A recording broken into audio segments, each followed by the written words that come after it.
So good morning, everybody. It's a pleasure for me to chair this plenary session now on the second day of this year's EMP-E conference. Also Daniele Poponi from the European Commission will say a few words after my brief introduction to this plenary session.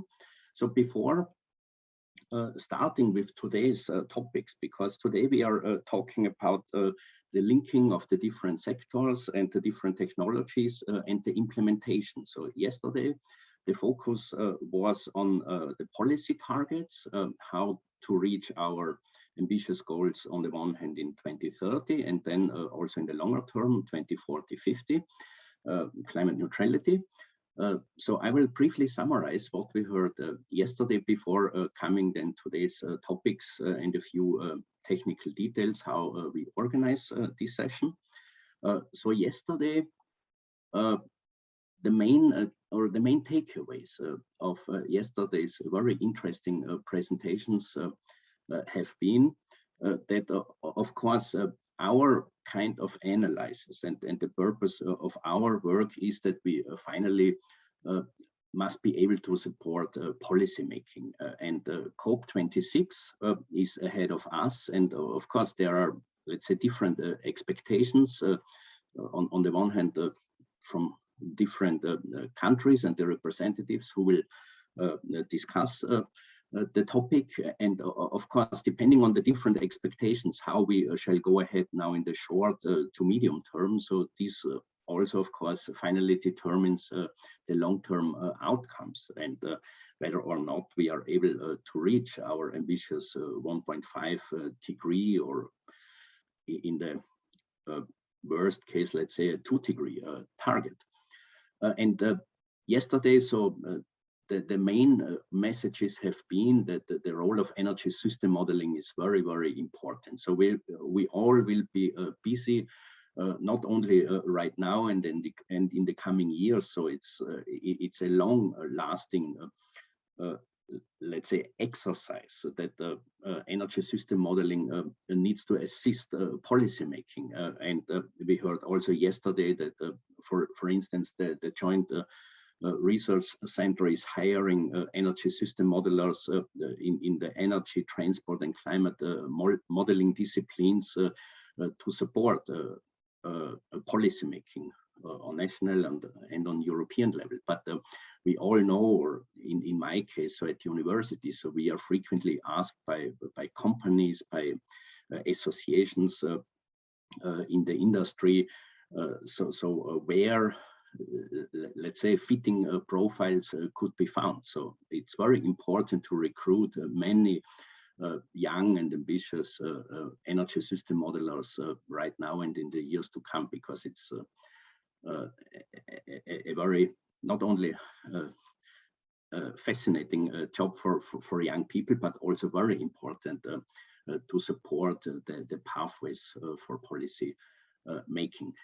And it's very important that modeling is no purpose by itself, because modeling must deliver insights, how, let's say, different policies, how different measures finally will influence the structures in the energy and the transport systems. And therefore, of course, we have all the time to reconsider and redesign our modeling approaches. So we'll see also today that sector coupling is very important, and today we will talk in this session about the energy networks and the meshed grids bringing together supply and demand. So how this works together, not only within one energy domain, but within the sectors.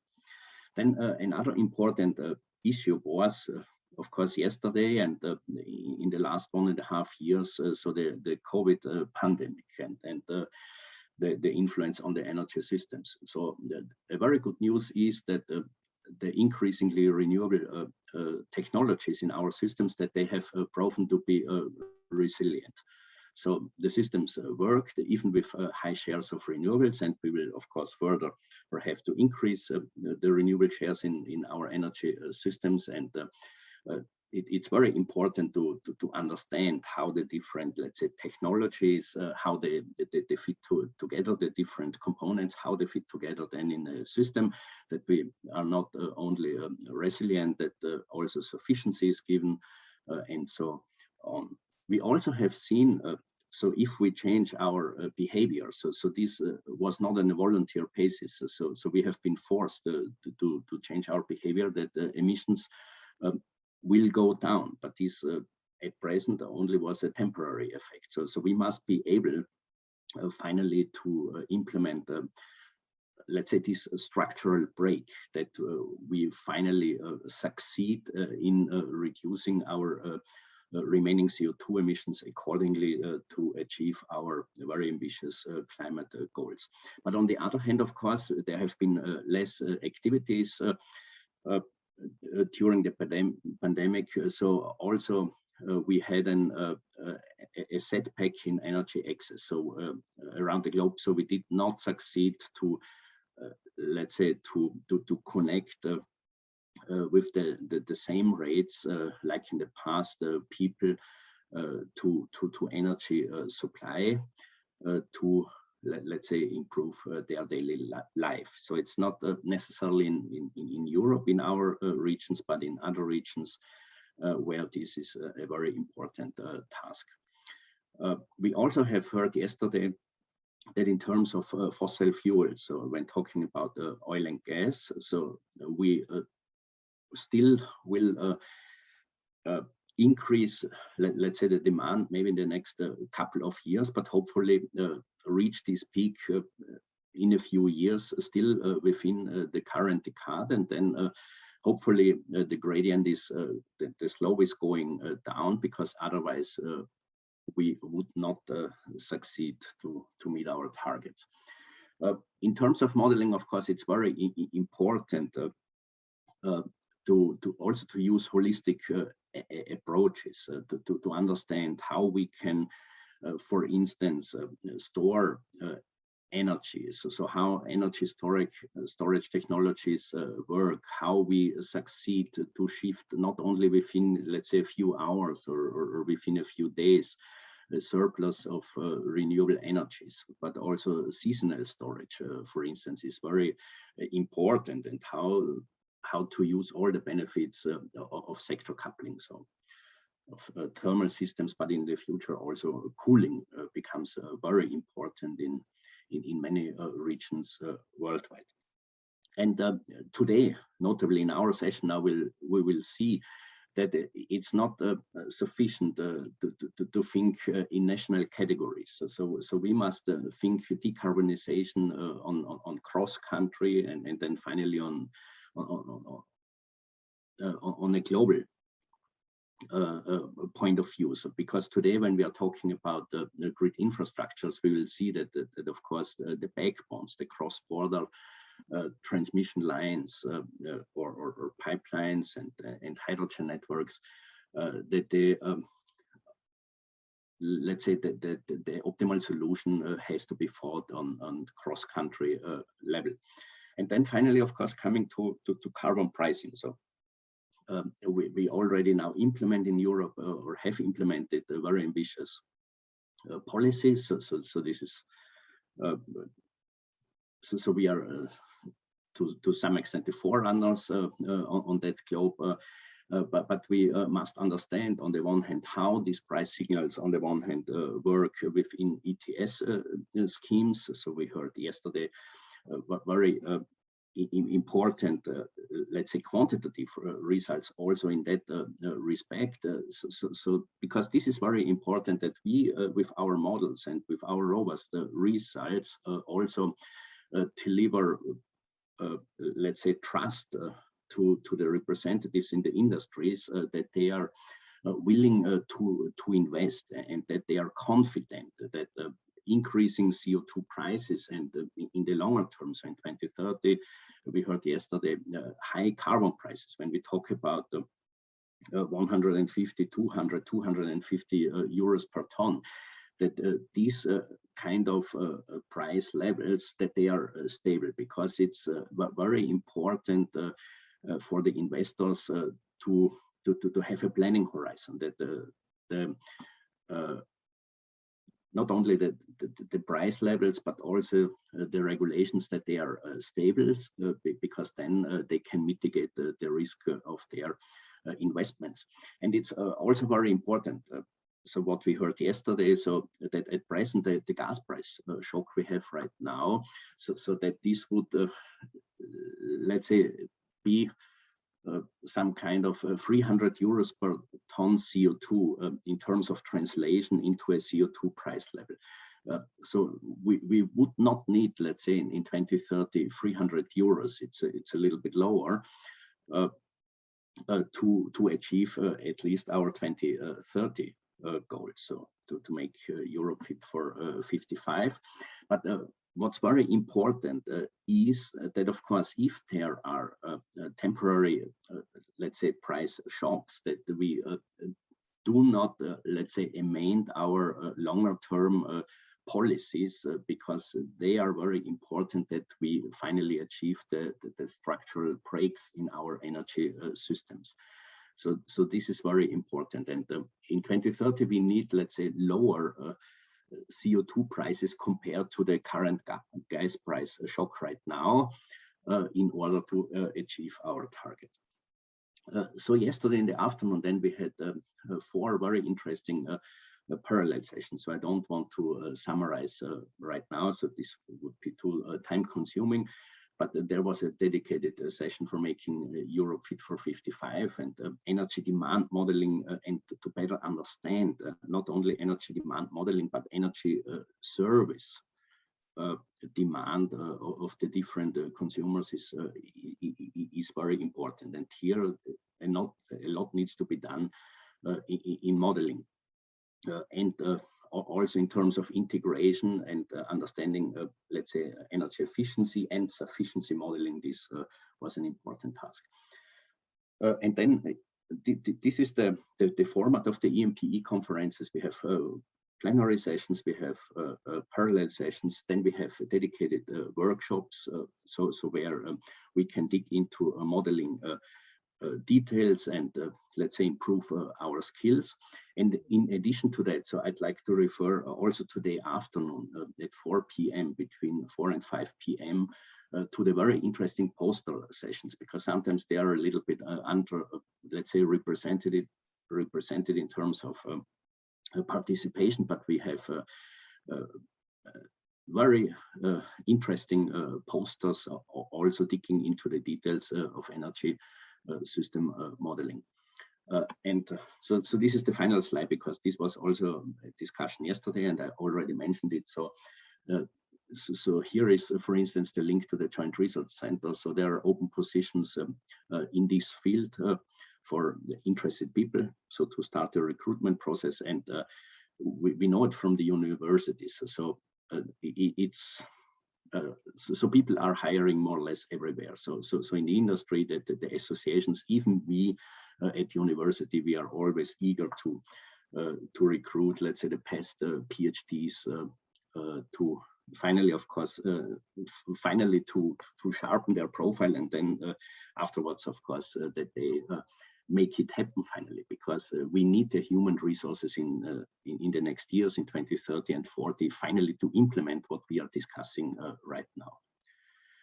So this was my brief introduction, and let's say the summary of yesterday's very interesting first day. And then I'd like to hand over now to Daniele Poponi, that he can say his welcome words. And if you have questions to Daniele, so please ask them immediately. He might not be able to stay until the entire session. So therefore, please use the Q&A functionality. So here you can raise your questions during the presentation or the talk of Daniele. So the floor is yours, Daniele.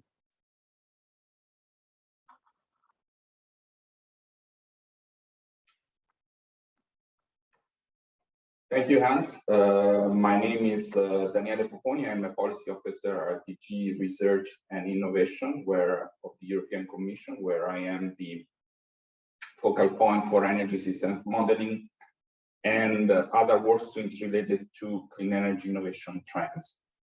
First of all, congratulations to the organizers as well as participants for a very interesting discussion yesterday, which I attended.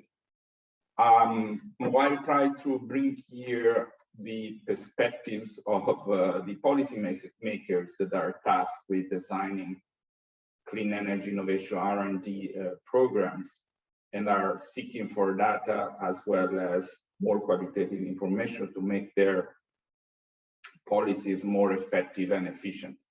We have heard many times that modeling can be a very useful tool for policymakers as long as it can help them design more effective and efficient policies in order to achieve social objectives such as decarbonization, energy security, energy affordability, and so on. First, I think it would be useful to have a clear picture or understanding on how effectiveness and efficiency can be defined in the context of clean energy innovation policies, and how these two principles would relate to energy systems modeling projects. Just a disclaimer that mine are just general remarks and are not to be taken as let's say, quotes to EC official documents or strategies. Obviously, R&D programs such as grants and tax credits need to be effective in supporting the creation of knowledge and translating this new knowledge either into products, new processes, or more ethereal outputs like such as business models and so on. So the effectiveness of energy systems modeling projects can be assessed both at the macro and micro level or project level. At this level, there can be a range of deliverables or outputs, including new codes, better and more accessible data, both on the input and output side, improved linkages between models, inclusion of new dimensions, such as, for example, endogenizing R&D investments, which I will be back to, and others. All these elements in the end will turn into more tangible and useful information to policymakers. For example, just one example, let's say we want to know what would be the long-term impacts of increasing R&D investments on learning rates, and how would the technology mix and the decarbonization costs change over the long term.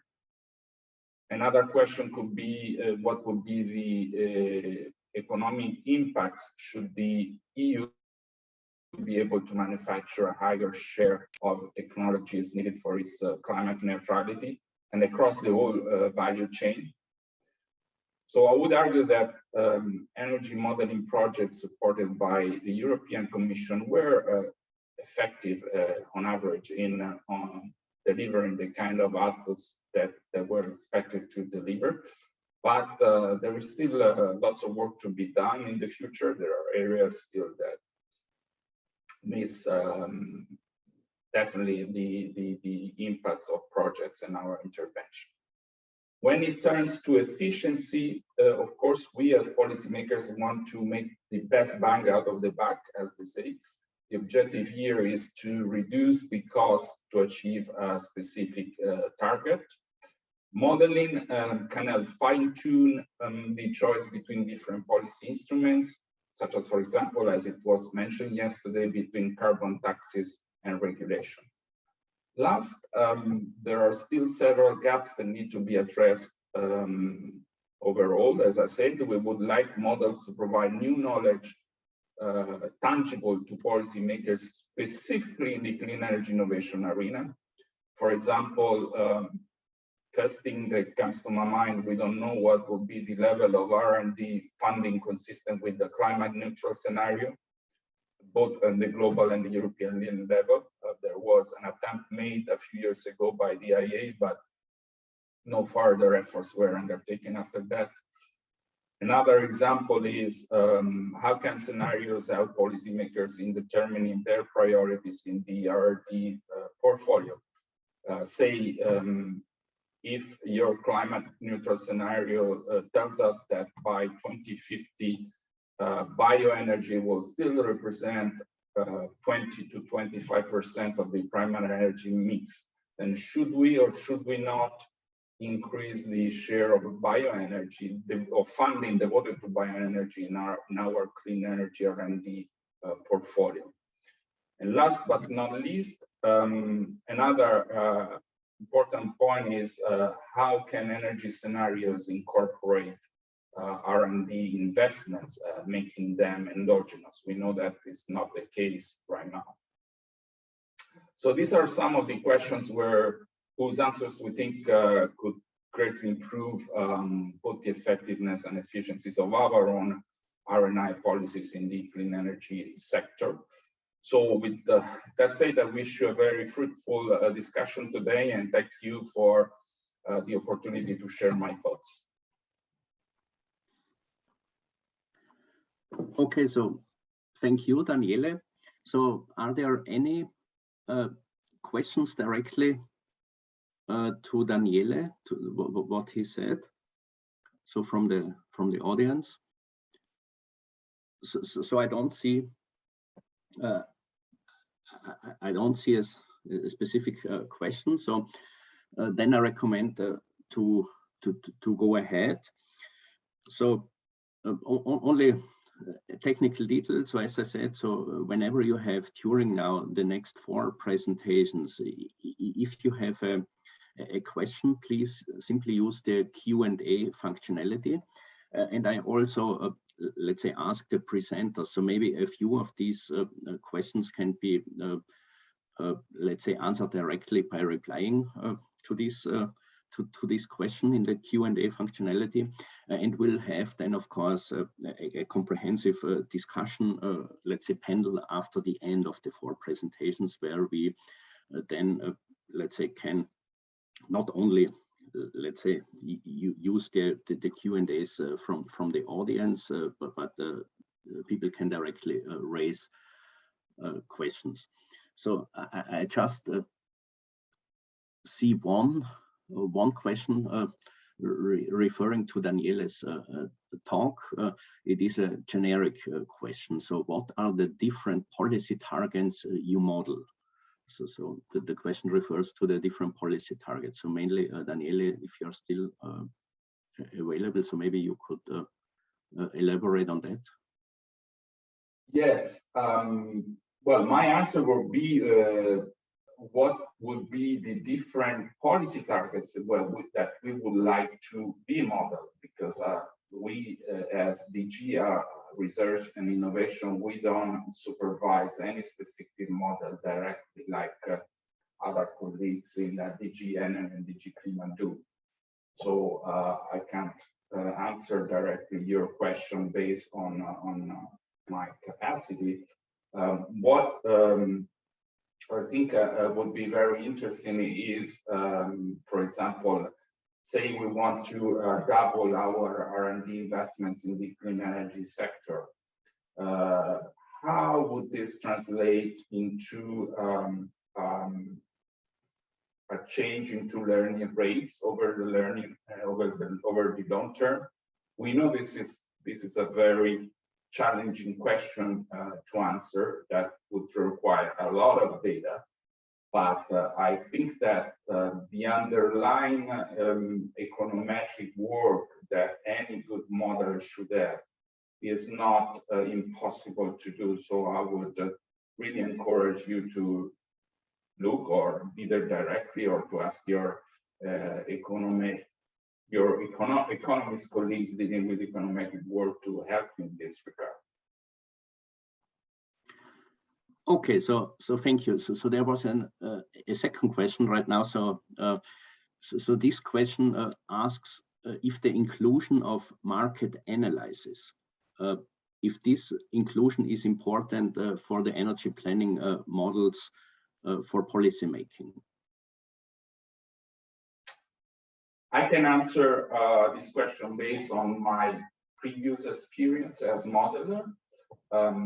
It is market analysis is extremely important to the short run so-called results of modeling, which we know the first 5 to 10 years after the baseline year are quite complicated to model based on my experience, because you have during that time frame you have both market forecasts and you have the actual scenario results.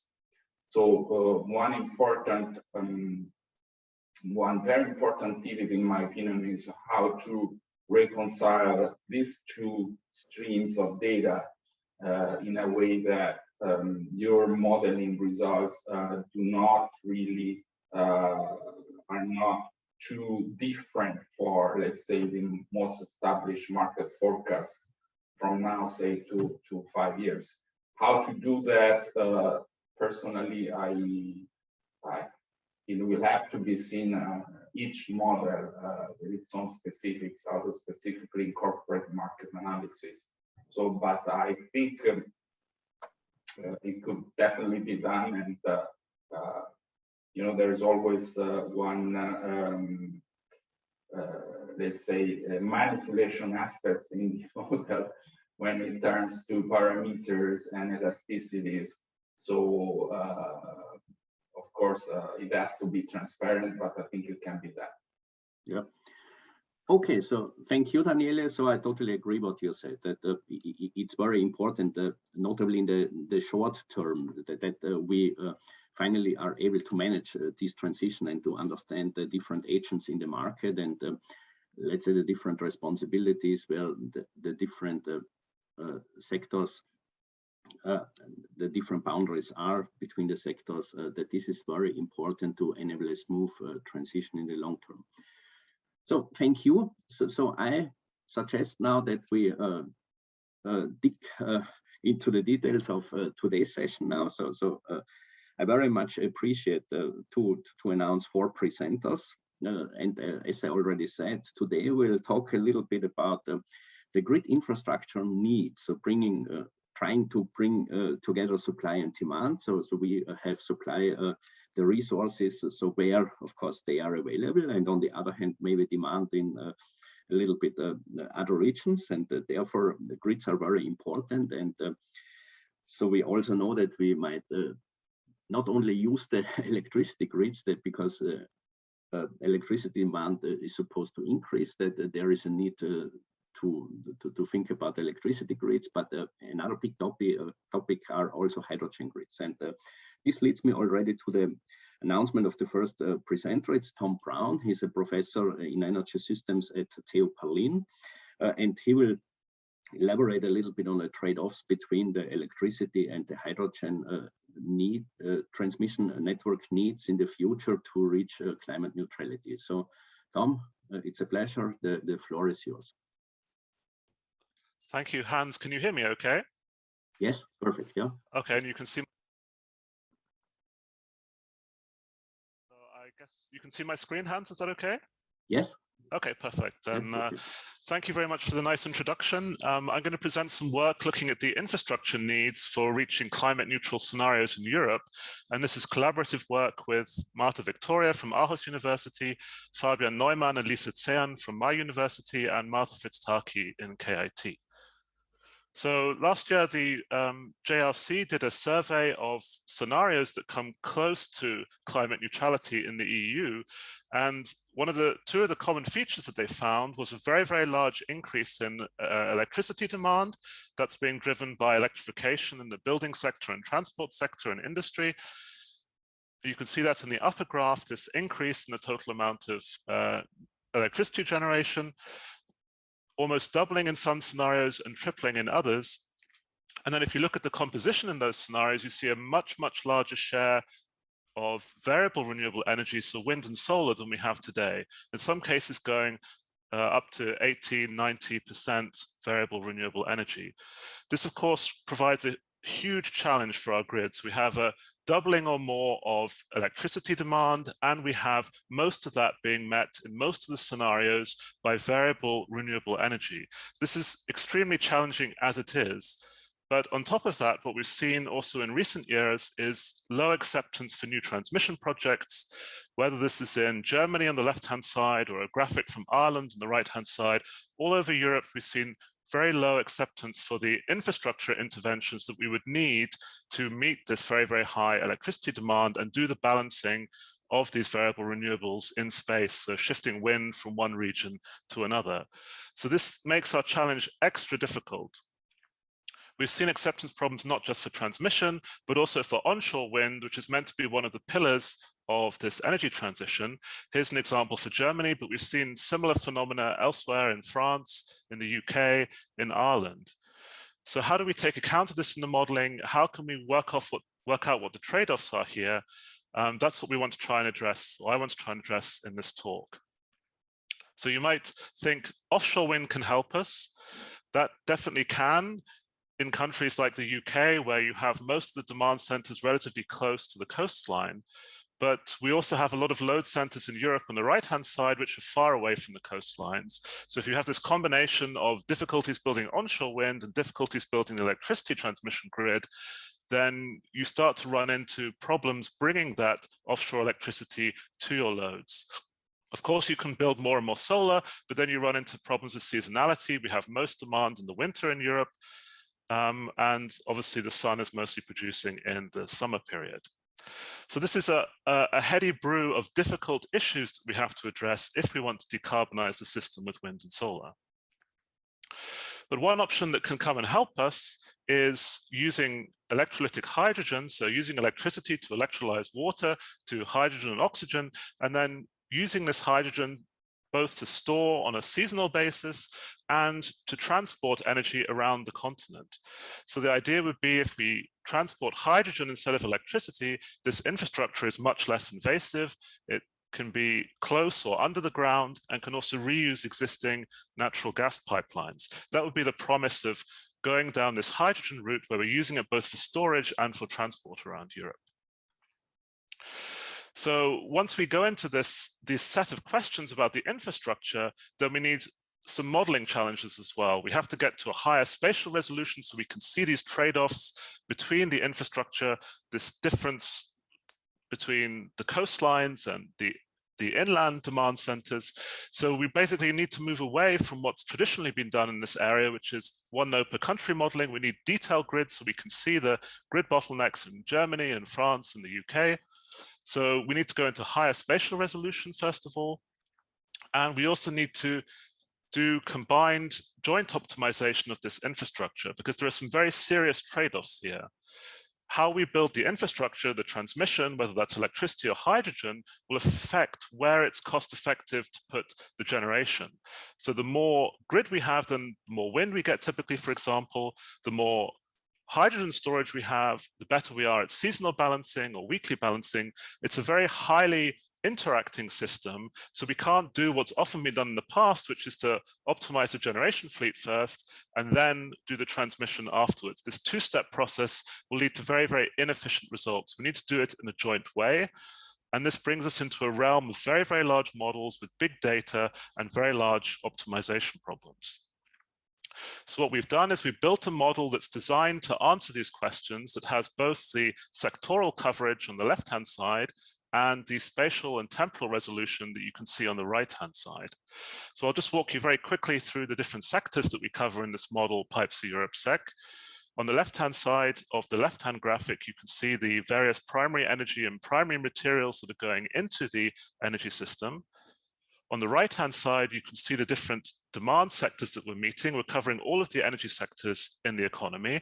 So the standard electrical devices, heating in buildings, transport sector, both on land, road and rail, as well as shipping and aviation. And then at the bottom there, we have the industry sector. So the industry sector is consuming energy, but also feedstocks as well, which we are taking account of in the modeling. And in the middle of this graphic, you can see the different energy carriers being stored and transported in grids. So we have electricity, of course. We can use electrolysis to get hydrogen. We can go from hydrogen to methane by the methanation process, which is using carbon dioxide. We also have carbon dioxide modeled in the model, so the full chain of processes around carbon dioxide, the capture from point sources in industry and electricity generation. We also have capture directly from the air, and then we're using that carbon dioxide either to sequester underground or as a feedstock for liquid hydrocarbons and methane. So all of these processes are represented in the model, and they're also represented at high spatial resolution. So on the right-hand side, you can see the electricity grid model that we're using based on data from ENTSO-E at the different voltage levels. And we want to have that kind of spatial resolution for all the different sectors. So obviously we're limited. We can't go to this very detailed grid model because that's computationally too expensive. So what we do is we cluster down this grid. As you can see in the left-hand graphic, it's one of the components that goes into the model is a clustered model. We cluster down to around 200 nodes. That's typically what we've seen is sufficient to capture the grid bottlenecks that we know exist in the network today, for example, between northern and southern Germany. We have a lot of data coming in on the existing power plants and technology assumptions. We have, of course, all of those potentials. So where can we install the wind and solar, and the time series that come with that, both for the renewable generation and on the demand side. So we found that using representative days tends not to work as soon as we have lots of seasonal storage in the system. So we really try and model whole years or even multiple years at hourly resolution. And all of this comes together and gets optimized in the model. We have a workflow system that does this. The whole model is online, and you can then download the model, and it will pull together all of these different data sources and then give you an optimized system. It's all open source, and we've had people download the model and run it without any help from us, which I think gives an indication that it is also relatively accessible. So maybe just to highlight some of the work that we've been doing recently on the model compared to our previous publications is getting the industry sector in. We've been taking some data prepared in the Hot Maps project, a European project by Fraunhofer-ISI, where they go in and locate all of the major industrial sites in Europe. So you can see here the steel, iron and steel industries in red, and the chemicals industry in orange. And this is, of course, very important once we start talking about high resolution infrastructure. If we're going to be decarbonizing steel with hydrogen, we need to know where to bring the hydrogen to. In the chemicals industry, we need to know where we need to bring our feedstocks for the chemical industry. This is an important part of the high resolution model. We have different ways of meeting the industry demand. We have higher levels of recycling in the plastics industry, aluminium and iron and steel. And we also then have process and fuel switching in the different sectors. So moving to hydrogen reduction in the iron and steel industry, for example, high levels of chemical and mechanical recycling in plastics, and then replacing, for example, in the plastics, these feedstocks with synthetic ones. Similarly, in shipping and aviation, we're moving then to synthetic fuels, which are then carbon neutral. I'd say a few words about the carbon management. It's a very important part when we go down to net zero. We have the option for carbon capture everywhere in the industry and also in some CHP and electricity plants. Direct air capture, which is barely used.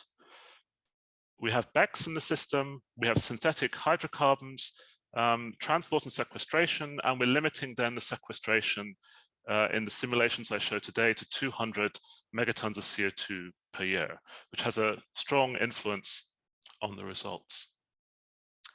So here's an example of what the final energy and non-energy consumption looks like when we do the transition. So for each industry, on the left is today's consumption, and the right is the consumption in the model. I'd maybe highlight that we look in a 2050 scenario, replacing all of the integrated steel works with direct reduction from hydrogen and electric arc furnaces.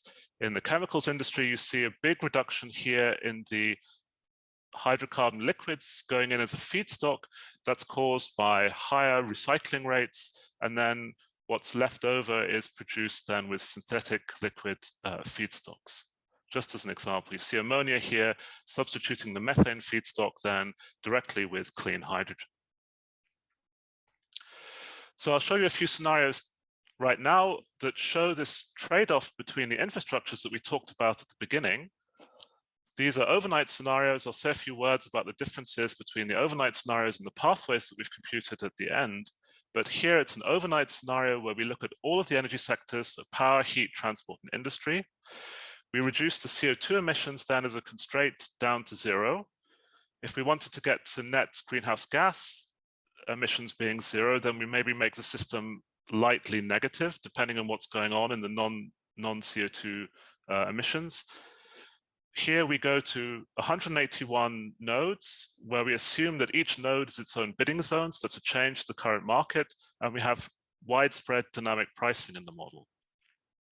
I'll show you today results with relatively conservative technology assumptions, where we take projections for 2030 from the Danish Energy Agency. Almost all of the assumptions come from the Danish Energy Agency because they have a very, very nice database of technologies that's also very up to date. And we choose 2030 so that we are being more conservative and the projections are perhaps a bit more reliable. That also means that if we try to decarbonize the system earlier than 2050, then the assumptions aren't too optimistic. And in this setup, in this playground, what we'll do then is look at the effects of interactions between the infrastructure. So what happens when we have different levels of power grid expansion? What happens when we have different levels of onshore wind potentials, and what happens when we vary the availability of the hydrogen grid. This can give us a sense for some of the trade-offs between these different types of infrastructure, look at pathways that maybe are more socially acceptable if we do run into long-term problems building as much onshore wind and transmission as the models would like us to. So maybe just a few examples of what happens when we have this high resolution in the model. First of all, on the temporal side, we see often what drives the modeling results is so-called kalte Dunkelflaute. So you've probably heard of the Dunkelflaute in German. There's periods when we have low wind and low solar, where it's dark and there's no wind. What's actually really driving these sector-coupled models is when that combines with a period when it's very, very cold. Because there you have very high space heating demand, you have low wind and solar, and you also have low outside air temperatures, which then affect the performance of any air source heat pumps that you have. So here's an example where we have a relatively dumb system on the left-hand side, where you can see in the upper graph electricity generation in Germany, where there's not very much wind and solar at the beginning of the week, so the solar is yellow and the wind is blue. And in the heating in the urban areas in the bottom graph, we have very high heating demand at the beginning, exactly when we have low wind and solar. So it's later in this week, then we have lots of wind and solar and the heating demand goes down. That's fine, that we're meeting then with air source heat pumps. But in this very, very difficult period, what the model does is it basically builds hybrid heat pumps, so basically backup gas boilers for those heat pumps, burning either natural gas or synthetic methane, and this is a very inefficient solution. Much better is to renovate the buildings to bring down those strongly seasonal peaks. This is something Lisa Zehn did in the publication recently, that the building retrofitting is actually driven by reducing these peaks rather than reducing energy demand, and that makes it much easier for the system to manage. What can also help in this case is long-term thermal energy storage and district heating networks and efficient combined heat and power. So this would combine in a slightly smarter scenario on the right-hand side as an example, where we now have the CHP generating both electricity and heat, electricity in the upper diagram and heat in the lower diagram, and then we can discharge our thermal energy storage during the kalte Dunkelflaute, and then later we can charge the storage again with our power to heat. Just to give you an idea of what's possible in the model on the spatial, the temporal side. On the spatial side, I'll show you a couple of results now with different assumptions. So we'll start here with a relatively generous grid expansion, where we allow the power grid to be extended by up to 50% compared to today. So we take the volume of the grid, we multiply the capacity by the length of each line and add it up. That gives us a measure in terawatt kilometers, and we put that as a limit on the amount of grid expansion. So the model can choose to build new grid wherever it wants in the model, as long as it respects this 50% limit. So you can see in this graphic what's reinforced the AC network in gray and the HVDC network in purple. And you can see a lot of this grid expansion is happening around the North Sea area and bringing power inland, for example, these north-south corridors that you see in Germany. And what it's doing on the generation side, you can see the investment in these pie charts. So we have a lot of solar in yellow in Southern Europe, where the resources are good, and a lot of wind in and around the North Sea area. So we have onshore wind in darker blue and offshore wind in this lighter blue color. So it's building the transmission to bring this wind inland and also to balance it as these big weather systems come in from the Atlantic. It allows us to balance. When there's lots of wind in the UK, it can export it eastwards. And when there's lots of wind in Germany, it can export it back westwards. And what you see here is a very, very large concentration of wind around the British Isles and the North Sea, because that's where the wind resources are good. And it's basically fully using whatever grid expansion capabilities we give it.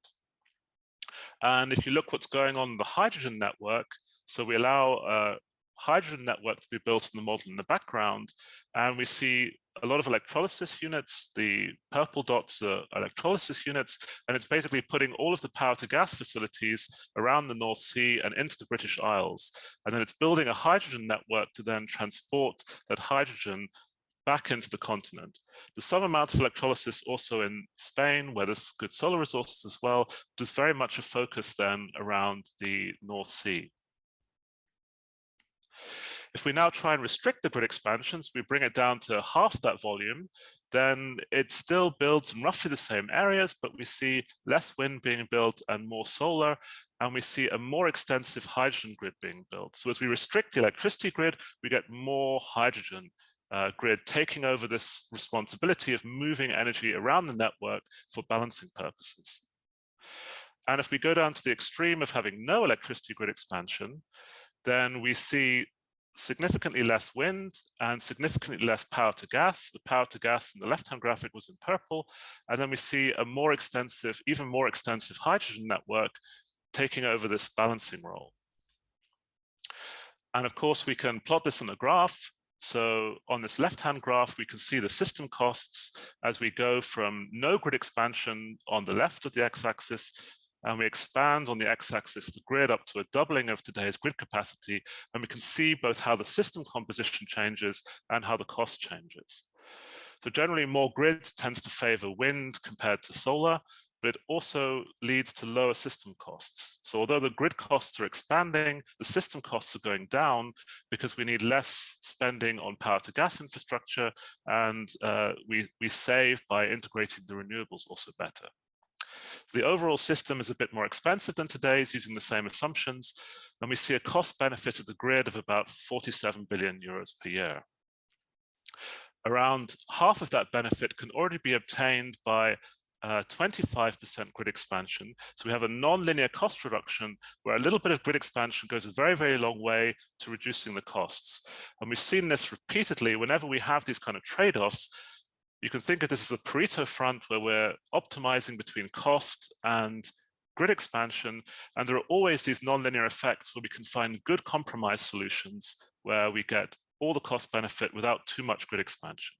And this point here is very favorable. It's something quite similar to the network operator's 10-year network development plan, and gives us half of that total cost benefit.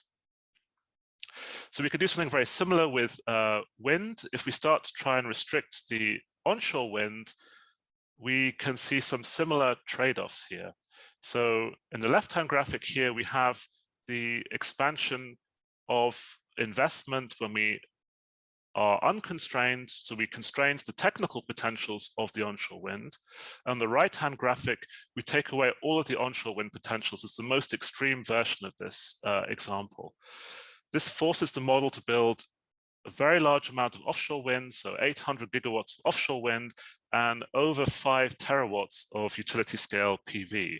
So that's how the system would compensate in this case for very extreme onshore wind restrictions.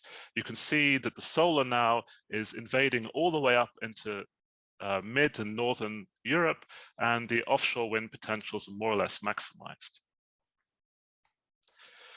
This pushes the model into extremes where we're really touching the edges of the potentials in the model. So almost all of this rooftop PV is built in up to Germany. The utility PV is also maxed out in certain regions as well.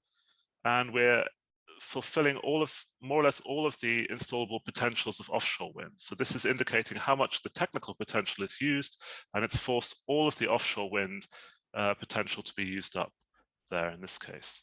So once we get into these low acceptance areas, then the potentials start to become more important than the actual costs of the technologies that go into them.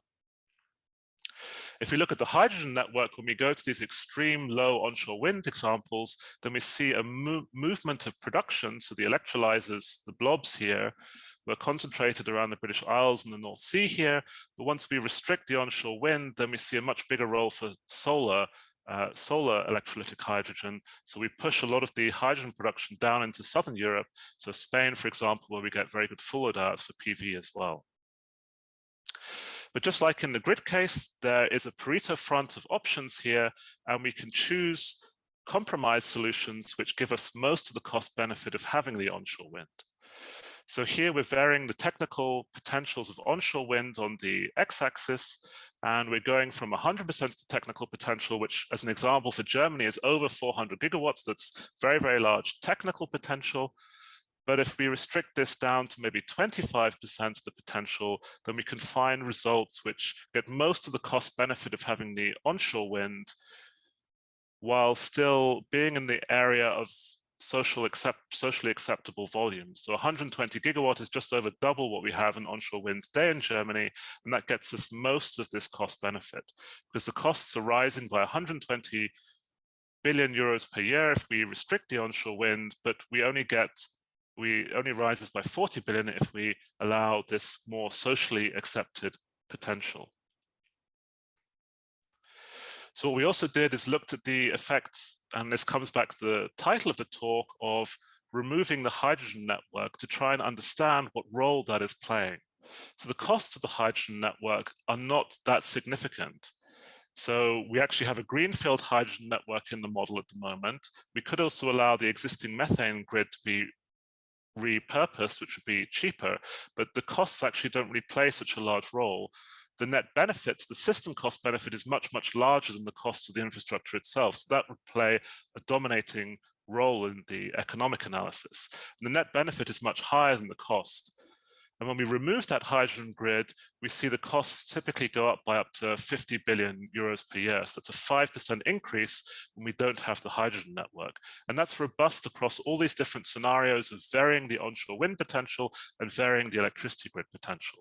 So the hydrogen grid itself is an important infrastructure for reducing costs. The benefit of the hydrogen grid is strongest when we limit the power grid expansion. And as for this trade-off between electricity grid expansion and hydrogen grid expansion, I mean, the first thing to say is that we can get to net zero without either of them.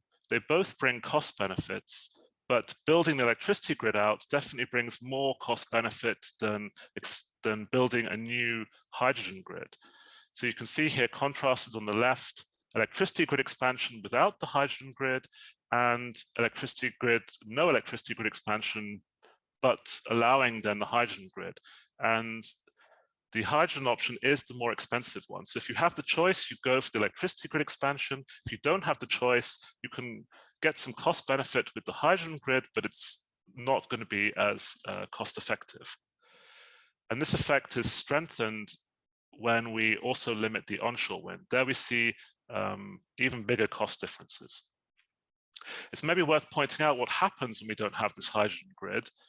If we have to meet hydrogen demand in the steel industry, for example, what the model does, if it doesn't have enough local potential to electrolyze the hydrogen locally or enough grid capacity to get the electricity to Western Germany, for example, to electrolyze the water, then what it does is it makes methane, pumps it through the methane network, and then converts that to hydrogen at the local site. That's the way the model gets around the restriction on the hydrogen grid when the electricity grid is also limited. So that's why you see steam methane reforming playing a non-trivial role when we don't have the hydrogen grid expansion.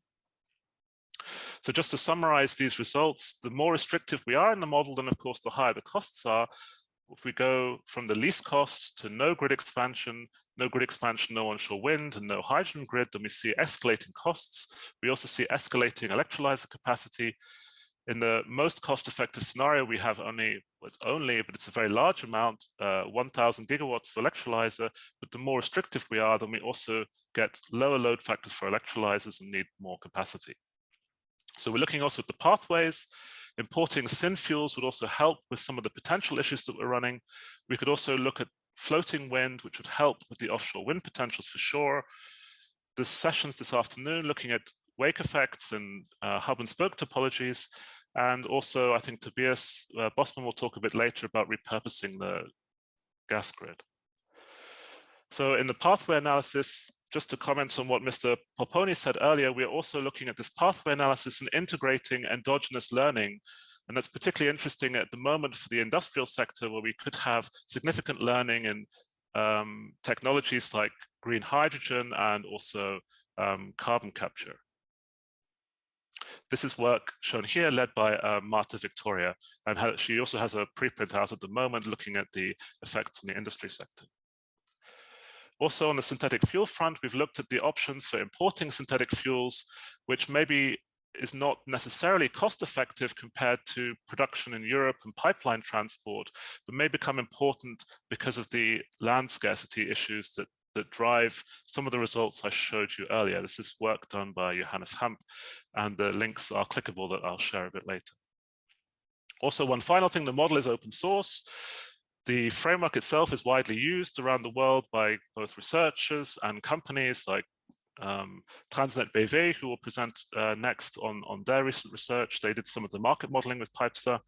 And we also have commercial users as well, like Shell and some NGOs like Agora Energiewende.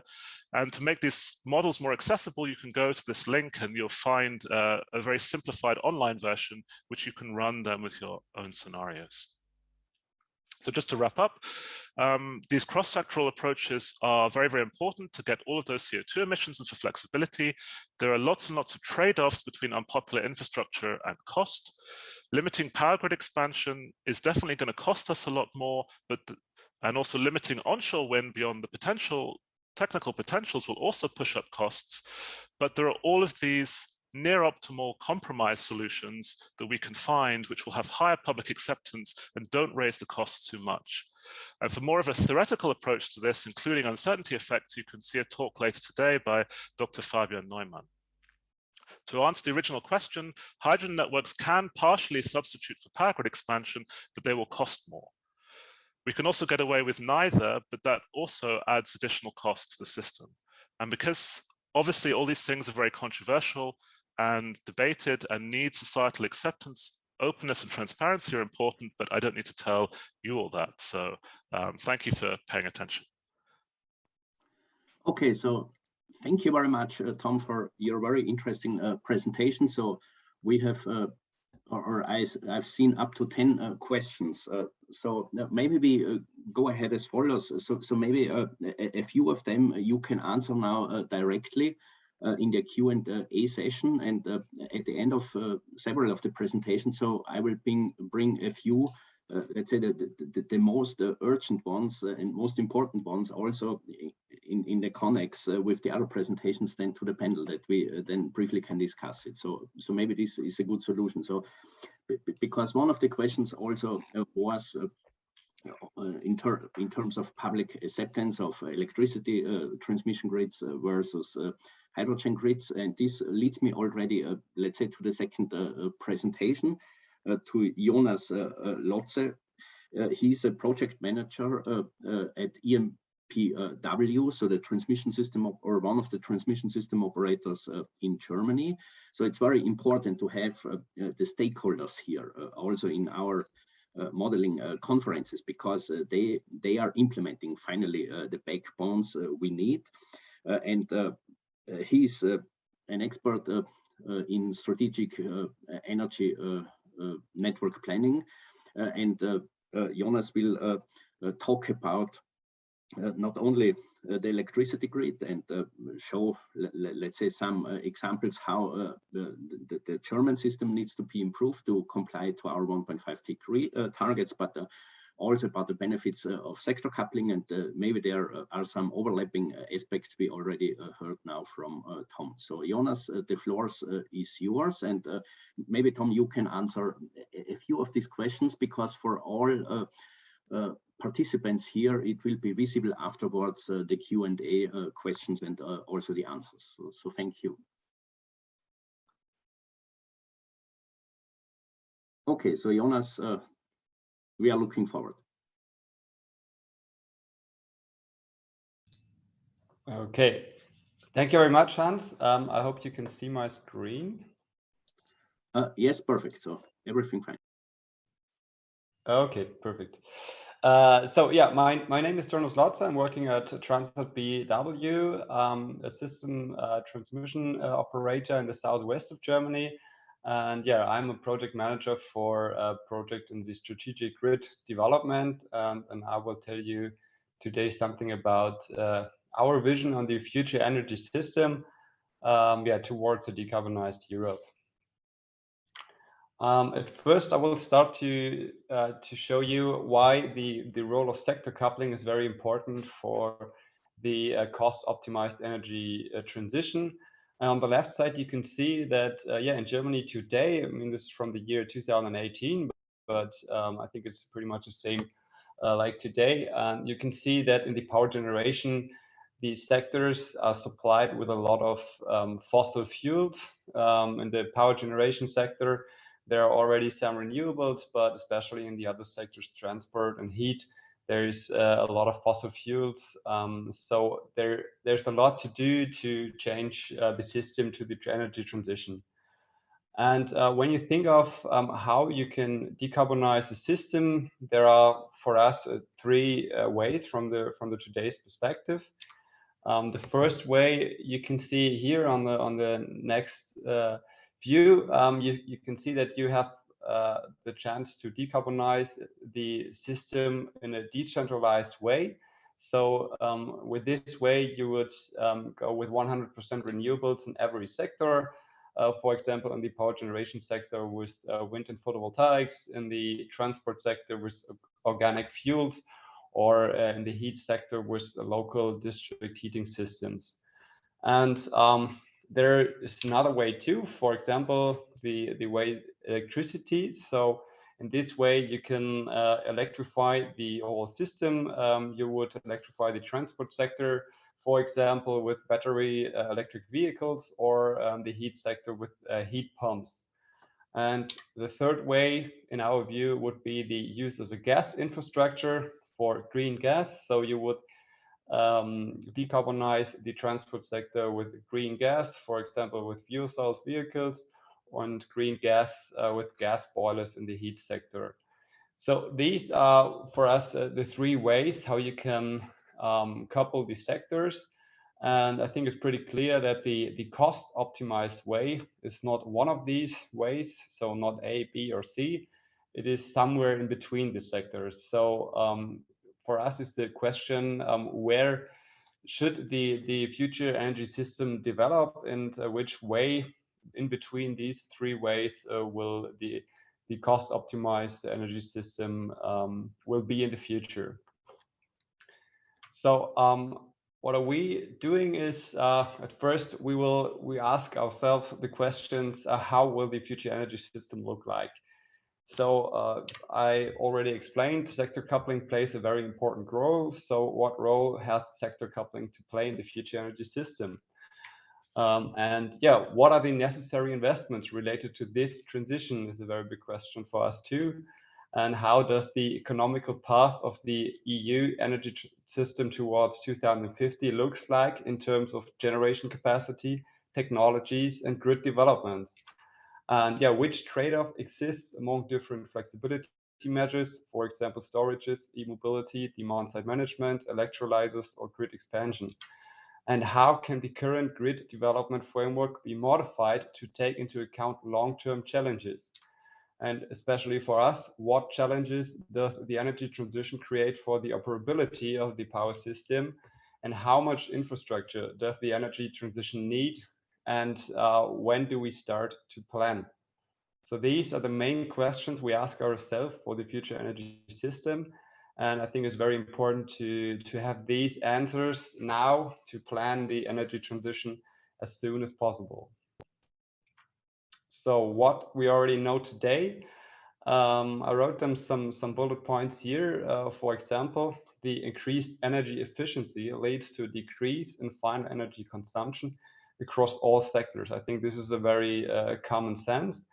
And yeah, despite these increasing efficiency, new consumers from the transportation sector, the heating sector, or the industrial sector are leading to an increase in electricity demand. This goes hand in hand with the electrification.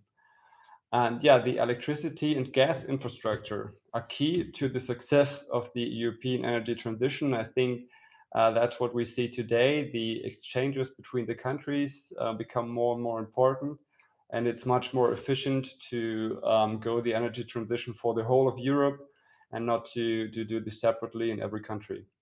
And yeah, in the future, the electricity becomes the dominant energy source.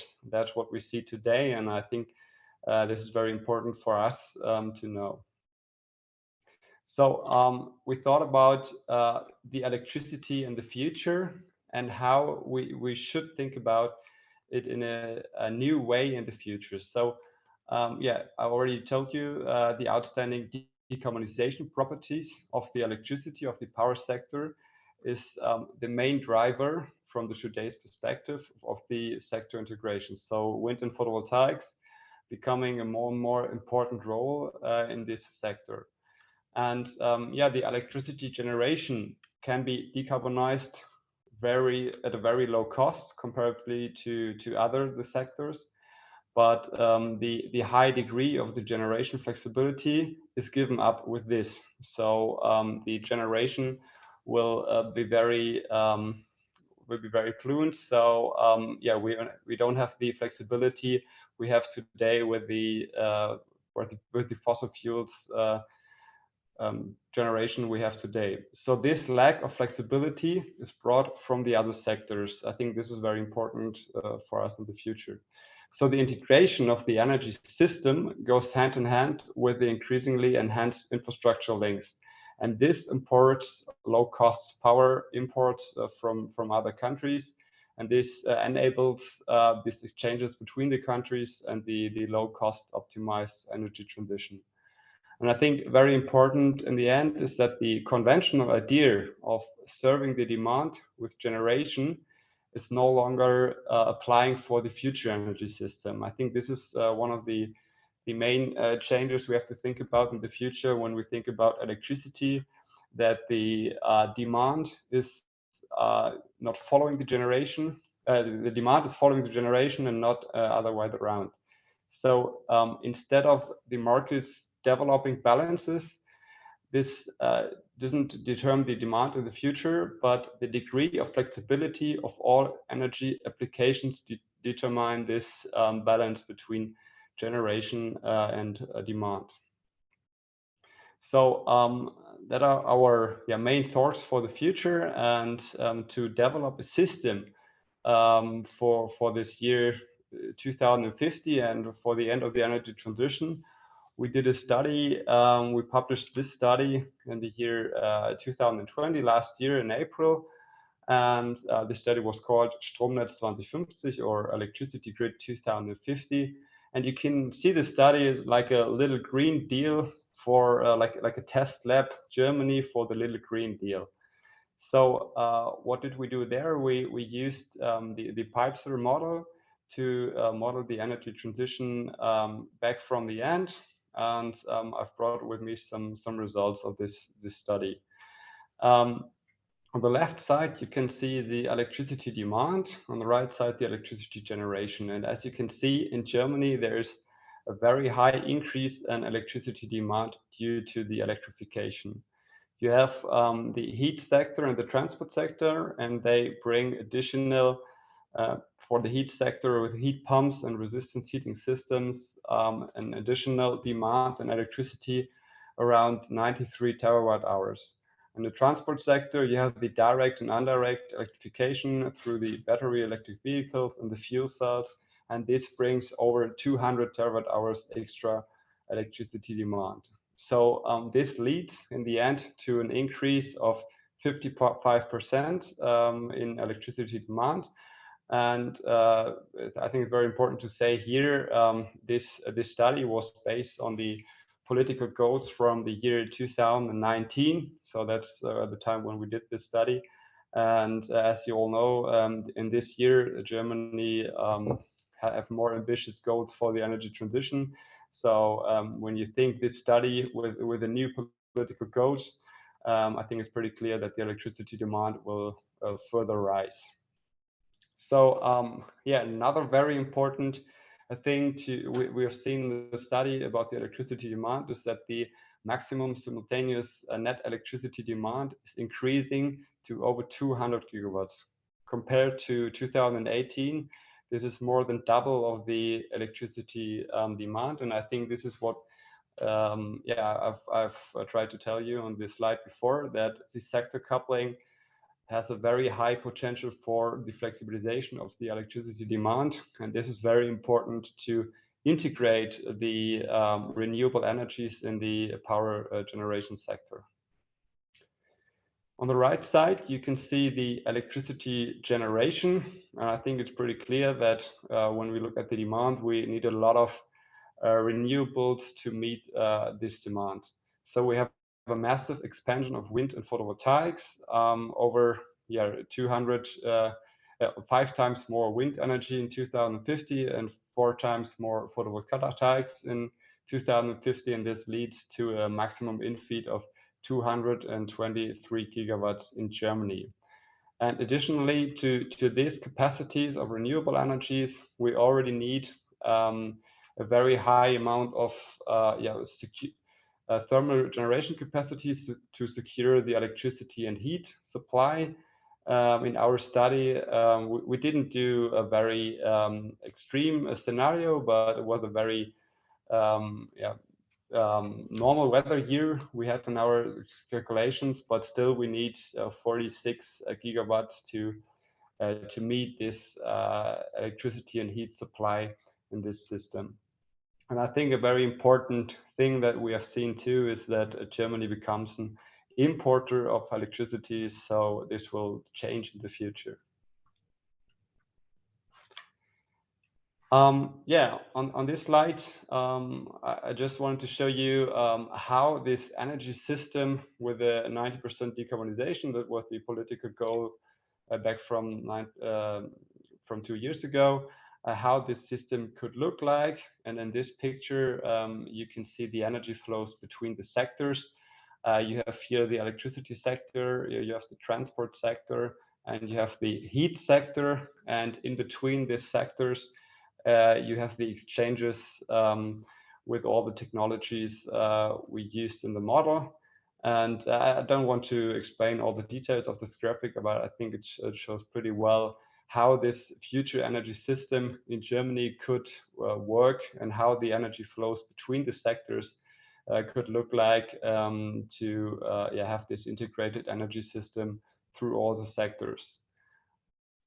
If you are interested in more explanation of this graphic, you can look in our study document. There's a very well explanation in English too.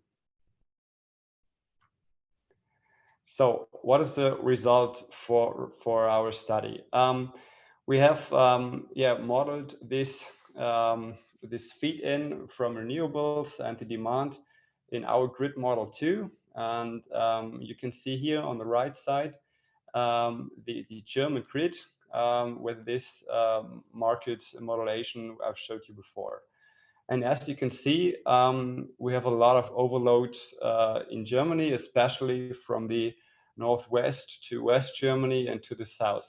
And this, the reason for this is for sure the renewable, especially the wind feed-in the northwest and the offshore region, and the transport of this energy to the load centers in the west of Germany and the south of Germany.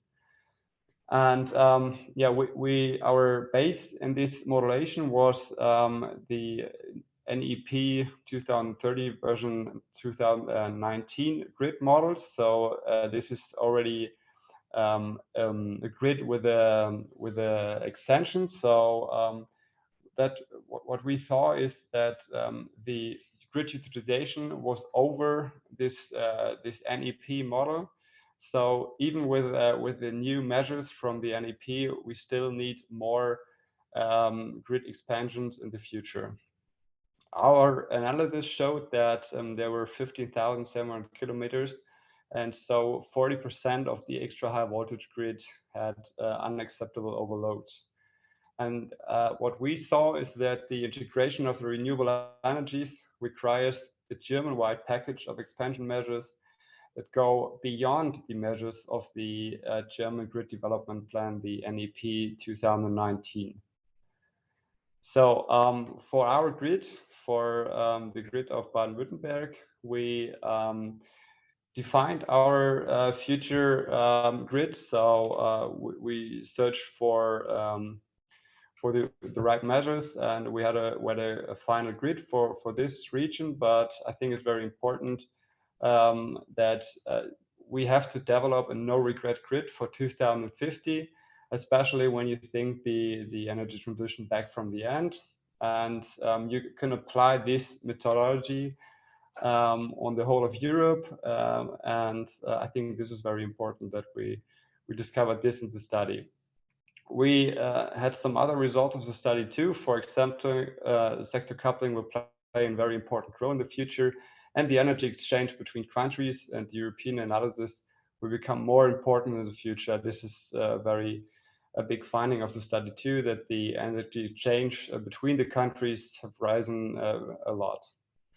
So what we saw with the future too, with the study too, that it is possible to plan very, very long horizon in the future. I think there are a lot of uncertainties for sure, but it is possible to plan this. And we want to think this study further. And that's what we're doing with a new study at the moment. We're developing a new study. It's called Energy System 2050. And our plan is to develop this picture we did for Germany in the previous study, this picture of a cost-optimized climate-neutral energy system. We want to apply this for the whole of Europe. And yeah, we want to outline the direction of the development of the current energy policy goals, especially the new goals from this year. And yeah, on the right side, you can see a graphic how we proceed in the study. It's an iterative approach. We start with describing the key technologies and the policy framework conditions. Then we do the configuration of the energy system model, and we define our input data. I think it's very important to know that we have an external advisory board at this time. So we discuss this input data with this external advisory board. And when we did this, then we start the optimization of the energy system based on the Pipes model for all the sectors: electricity, heat, gas, transport, and industry. And after this, we start a plausibility check and the detailed analysis of the results, as well as the assessment of the result robustness. And we discuss this again with our advisory board and do the changes in the model for the next round. So yeah, we're doing this study at the moment. It's published in in June 2022. So there will be results soon. And I think very important for us too, and this new study is, especially as a system operator, that we need to adapt to future challenges. And that's why the study also evaluates innovations in the power grid and the operability of the future power system. I think these are very new things for us too, to think these questions in a very far future. Okay, yeah, that was it. Then thank you very much. Okay, so thank you very much, Jonas, for your very interesting presentation. So I also have seen already that there are a couple of questions. So maybe you also can start during the next presentations to briefly answer them. And as I said to Tom, I try to bring up the most urgent ones. Of course, several of them are very important and urgent, but I think we have to choose a selection of them that we discuss them then afterwards, after the 4 presentations, and I might have another one, so maybe you can think about it. So for the panel discussion, so if maybe your example, so the 3 north-south connections, the HVDC connections, to have this controllable electricity flow, where you have on the one hand, let's say, plenty of generation surplus, and on the other hand, demand centers somewhere else. If this also could be a solution, let's say, to use it occasionally somewhere in the European electricity grid, so that you, let's say, have this HVDC bypass also, let's say, somewhere else to redirect the electricity flow and to overcome a little bit the physical loss. So maybe we could discuss afterwards then a little bit about that also. Yeah? Okay, so thanks again for your very interesting contribution and the point of view of a stakeholder, of a TSO. So this is very important that we understand also the needs of those who finally need to make it happen. And this leads me already to the 3rd presentation. So here again we have the same ambitions, the 1.5 degree temperature increase, let's say, ceiling. So our ambitious climate targets, and in this context also the role of hydrogen, and how we could, let's say, finally deliver hydrogen there where it is needed, so where we have the demand. And obviously we need also the networks, and we are looking forward to the presentation of Tobias Postmann. So he's a senior expert at Artilis, and so the floor is yours, and looking forward to your analysis. Yeah, thank you, Hans, for this kind introduction. I hope you can hear me well and you can see the slides. Yeah, perfect. Very good. Okay, well then, a warm welcome also from my side. My name is Tobias Postmann. I'm project director at Artilis. We are I guess not all of you know us, we are a medium-sized company, or if you want, a grown-up startup company based in Paris, basically dealing with software development and consultancy in the field of energy, but also in other domains. And today I'm happy to present you a project that we have carried out last year on behalf of the European Climate Foundation, which was dealing with the question which energy infrastructure is required to support scenarios that are compatible with the 1.5 degrees Celsius objectives. So this is work that was carried out in particular by my colleagues Christopher Andre and Igor Ardin, but unfortunately they were not available today, so I have the pleasure to present their work today. Very quickly on the context, I think a lot of this was already mentioned earlier by Tom and by Jonas. So we are aware that the Commission has pledged for carbon neutrality by mid of the century. This is also written down in the climate law. And of course, meeting carbon neutrality requires a lot of efforts. We need to go for energy efficiency. We need to go for significant investments in renewables, into any kind of conversion technologies to facilitate direct and indirect electrification. But of course, we also need the appropriate infrastructure in order to link supply, demand, and storage. And so we were asked by the European Climate Foundation to assess what kind of infrastructure is actually required in the future. And it's not a matter of knowing the precise figures, but rather get an overall feeling what are also, let's say, the key levers or the key impacts that we should take into account when designing the future 2050 energy system. So what we do here is basically quite similar to what Tom did. And I'm happy to see that our final messages are relatively close. That's a good sign. We apply a multi-energy approach, a multi-energy optimization approach, basically. What we cover at the same time, electricity, methane, and hydrogen. And so the objective of our assessment was to analyze the optimal level of energy infrastructure in Europe, to understand what are the different drivers for the results and how robust our results are if we change certain assumptions, and in the end to extract some key lessons for policymakers. As I said, the study was carried out last year in the run-up to the revision of the 10E regulation. But I think even today it's still quite a useful piece of work. We have the gas market directive coming up by the end of the year, the revision of the gas market directive, and I think in this regard the study can also give us some useful insights. So let me directly jump into our study.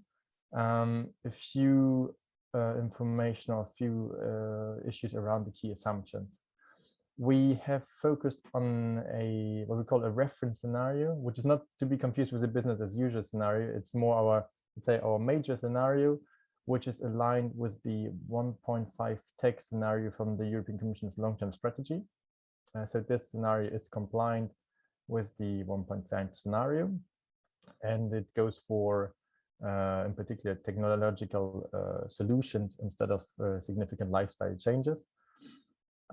In this scenario, we have quite significant increase in final energy demand. Final electricity demand will grow up to 4,000 terawatt hours, which is quite higher than what we have today. In addition, we have some 1,600 terawatt hours of final hydrogen demand and about 1,200 terawatt hours of methane demand. Of course, the hydrogen has to be produced either by electrolyzers or by smart methane reforming plus CCS. And in the present assessment, as you will see later on, it is a lot of electrolyzers being operational.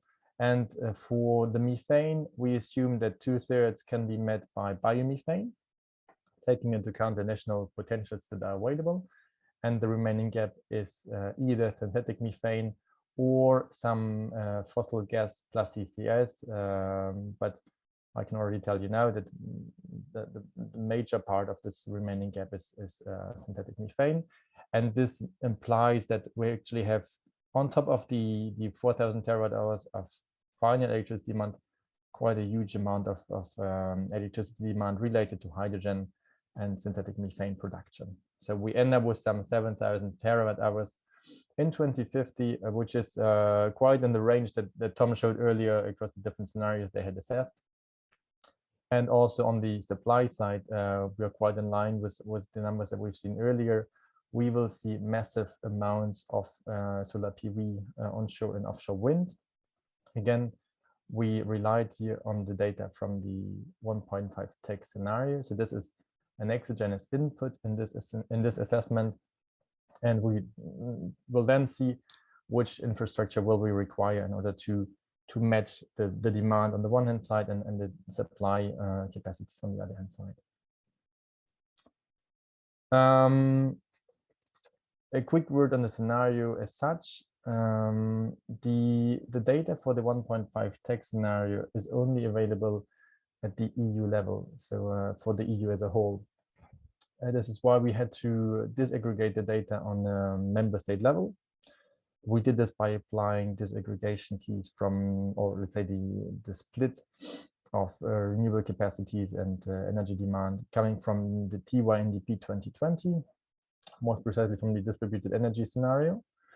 And for all the countries that are not part of the European Union, but that have to be modeled as well, so in particular Norway, Switzerland, the UK, but also Western Balkan countries, we also relied on data from TYNDP 2020. And this allows us in the end of this, let's say this chain, to come up with a European model that features data on a country by country level. On top of the reference scenario, we defined 3 sensitivities in order to understand how different assumptions impact the overall results. We started with a hydrogen sensitivity where we lowered hydrogen demand by some 30%, in particular due to energy efficiency improvements.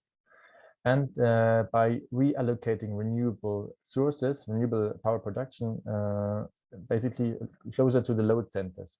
So the distribution that we had seen in the TYNDP is of course benefiting from, let's say, the most promising renewable potentials. So in countries featuring high load factors, but in this hydrogen sensitivity, we wanted to test what is the impact if we locate renewable sources rather close to the demand centers, be it electricity or hydrogen demand. And the second sensitivity, the biogas sensitivity, we assumed a lower biogas availability, bearing in mind that there's still quite some discussion about the sustainability of biomethane. Instead of, or let's say, by reducing the potential contribution of biomethane, we said that this part should be compensated by synthetic methane, which means that we need an additional additional renewable power generation capacities in order to produce this synthetic methane. The third sensitivity is an electrification sensitivity. Here we assume that all remaining gas boilers in the residential and tertiary sector would be replaced by some electric alternative. That is to say, heat pumps, potentially with an electric backup heater. And again, we had them to adjust the renewable capacities to meet this additional power demand. So these are the four scenarios. We have a reference scenario and then the three sensitivities. Now, when it comes to the model, let me quickly introduce our EU energy system model. The tool is called Atelius Crystal Supergrid. We basically, as I said, represent every single country of the EU and of the major neighboring countries as a single node. And we are able to carry out a joint optimization of the investments into new capacities, as well as of the hourly dispatch for a given year at the same time. So that's, let's say, that is a joint optimization, which is quite computation intensive. In the present study, the capacity optimization took place for a number of investment options. Of course, we have here all the different cross-border interconnection options. So for electricity, gas, and for hydrogen, with the specific aspect that for hydrogen we can distinguish between new hydrogen pipelines and repurpose of methane pipelines. In addition, we may optimize the investment into electrolyzers, methanation, steam methane reforming, different types of storage assets, be it for electricity, gas, or hydrogen, and finally, gas to power capacities, that is to say, combined cycle gas turbines or open cycle gas turbines. So these are the capacities that are optimized. In addition, of course, we have, let's say, the remaining capacities for renewables, nuclear, hydro, and these are given by the long-term strategy scenario 1.5 tech. For all of these technologies, we have detailed information about the technical and economic characteristics. And of course, we have assumptions on the carbon price and on the commodity prices, which are given by the 1.5 tech scenario. So based on all that input data, we run the supergrid model for this year 2050 with an hourly granularity. And it provides us with a large bunch of results. The most important ones are, of course, the investments in infrastructure that we're most interested in. And secondly, of course, the operational management of the entire energy system. That is to say, the hourly dispatch of the different plants, the utilization of storage assets, the flows between countries, and so on and so forth. We will see this in more detail very shortly. Just a quick word on the multi-energy aspect. As I mentioned earlier, this is, let's say, the core of the study. You see here the three major layers. We have one electricity layer where we have the electricity production assets on the one hand side. We have some kind of conventional flexibility, be it storage, pumped hydro storage, battery storage, or flexible demand assets, notably electric vehicles and heat pumps. And the electricity production assets have to meet an electricity demand, and electricity can be exchanged between countries via the interconnections. The second layer is the hydrogen layer. It is linked to the power layer or the electricity layer via electrolyzers, which may produce hydrogen in addition to smart machinery forming. What is important to note here is that we assume that there are no hydrogen imports from outside the EU. So the entire EU or European hydrogen demand has to be met domestically. There is on the one hand the final hydrogen demand, but of course there can be additional hydrogen demand from methanation, and there can be hydrogen demand from the power sector in case we go for hydrogen fueled gas turbines. Once again, hydrogen can be exchanged between the countries via the hydrogen pipelines, which are also subject to the capacity optimization. And finally, we have the methane layer. And the methane layer is linked to the hydrogen layer, of course, via the methanation assets that allow to convert hydrogen into CH4. Synthetic methane competes on the one hand with biomethane, as I said earlier, featuring quite significant potential in this analysis, and potentially domestic gas production, natural gas production, or imports from outside the EU.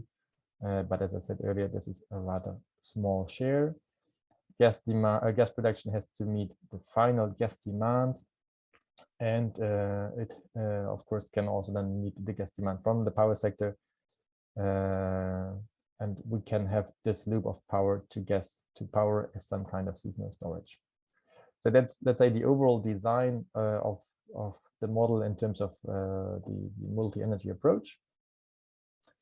And now let me directly come to, let's say, to the major findings. The idea is that we try to show today, let's say, some of the quantitative results, but also the more qualitative conclusions and implications for policy making, because we believe it's quite crucial to make this link. And what's the quote? I think it's saying modeling, let's rather do modeling for insights and not only for the numbers. And I think that's a bit the philosophy that we apply to. So our first finding is that we will require major investments in electricity infrastructure. That implies grid infrastructure, but of course also generation infrastructure. Of course, as we've seen earlier, there will be a huge increase in power demand. And of course, we have to cope with this. And in particular for electricity grid infrastructure, we have quite significant lead times. So here it is really key that the procedures and also the permitting are adapted in order to meet the deployment objectives. We are 30 years ahead of 2050, so that's relatively short when we compare this to the lead times in terms of infrastructure investments. Specifically on electricity infrastructure, we have figured out that on top of the around 100 gigawatts of cross-border interconnection capacities that we have today, we will need to add some 220 to 280 gigawatts across Europe. You may see here that there are some kind of major highways linking in particular southwestern Europe with Central Europe on the one hand side, and also then the British Islands and Ireland with Central Europe on the one hand side. We have a somewhat close link towards Northern Europe between Sweden and Germany in this example, in this scenario, and slight links towards the southeastern part. In our assessment, it turns out that electricity infrastructure is a key source of flexibility, and I think that's also what Jonas mentioned earlier in his presentation, is that that grids will play a stronger role in the balancing of future electricity supply and demand, and we can just confirm here that this is in particular true at the European level. Also because, of course, we have different generation profiles, we have different demand profiles in the individual countries, and there can be quite significant synergies between the countries when linking the different power systems together. The second finding of the assessment is that when we go for cross-border hydrogen infrastructure, there will be investments required, and they will be significant in specific areas. However, the location of the infrastructure requirements and the intensity of the investment strongly depends on the location of renewable power generation and of the hydrogen demand.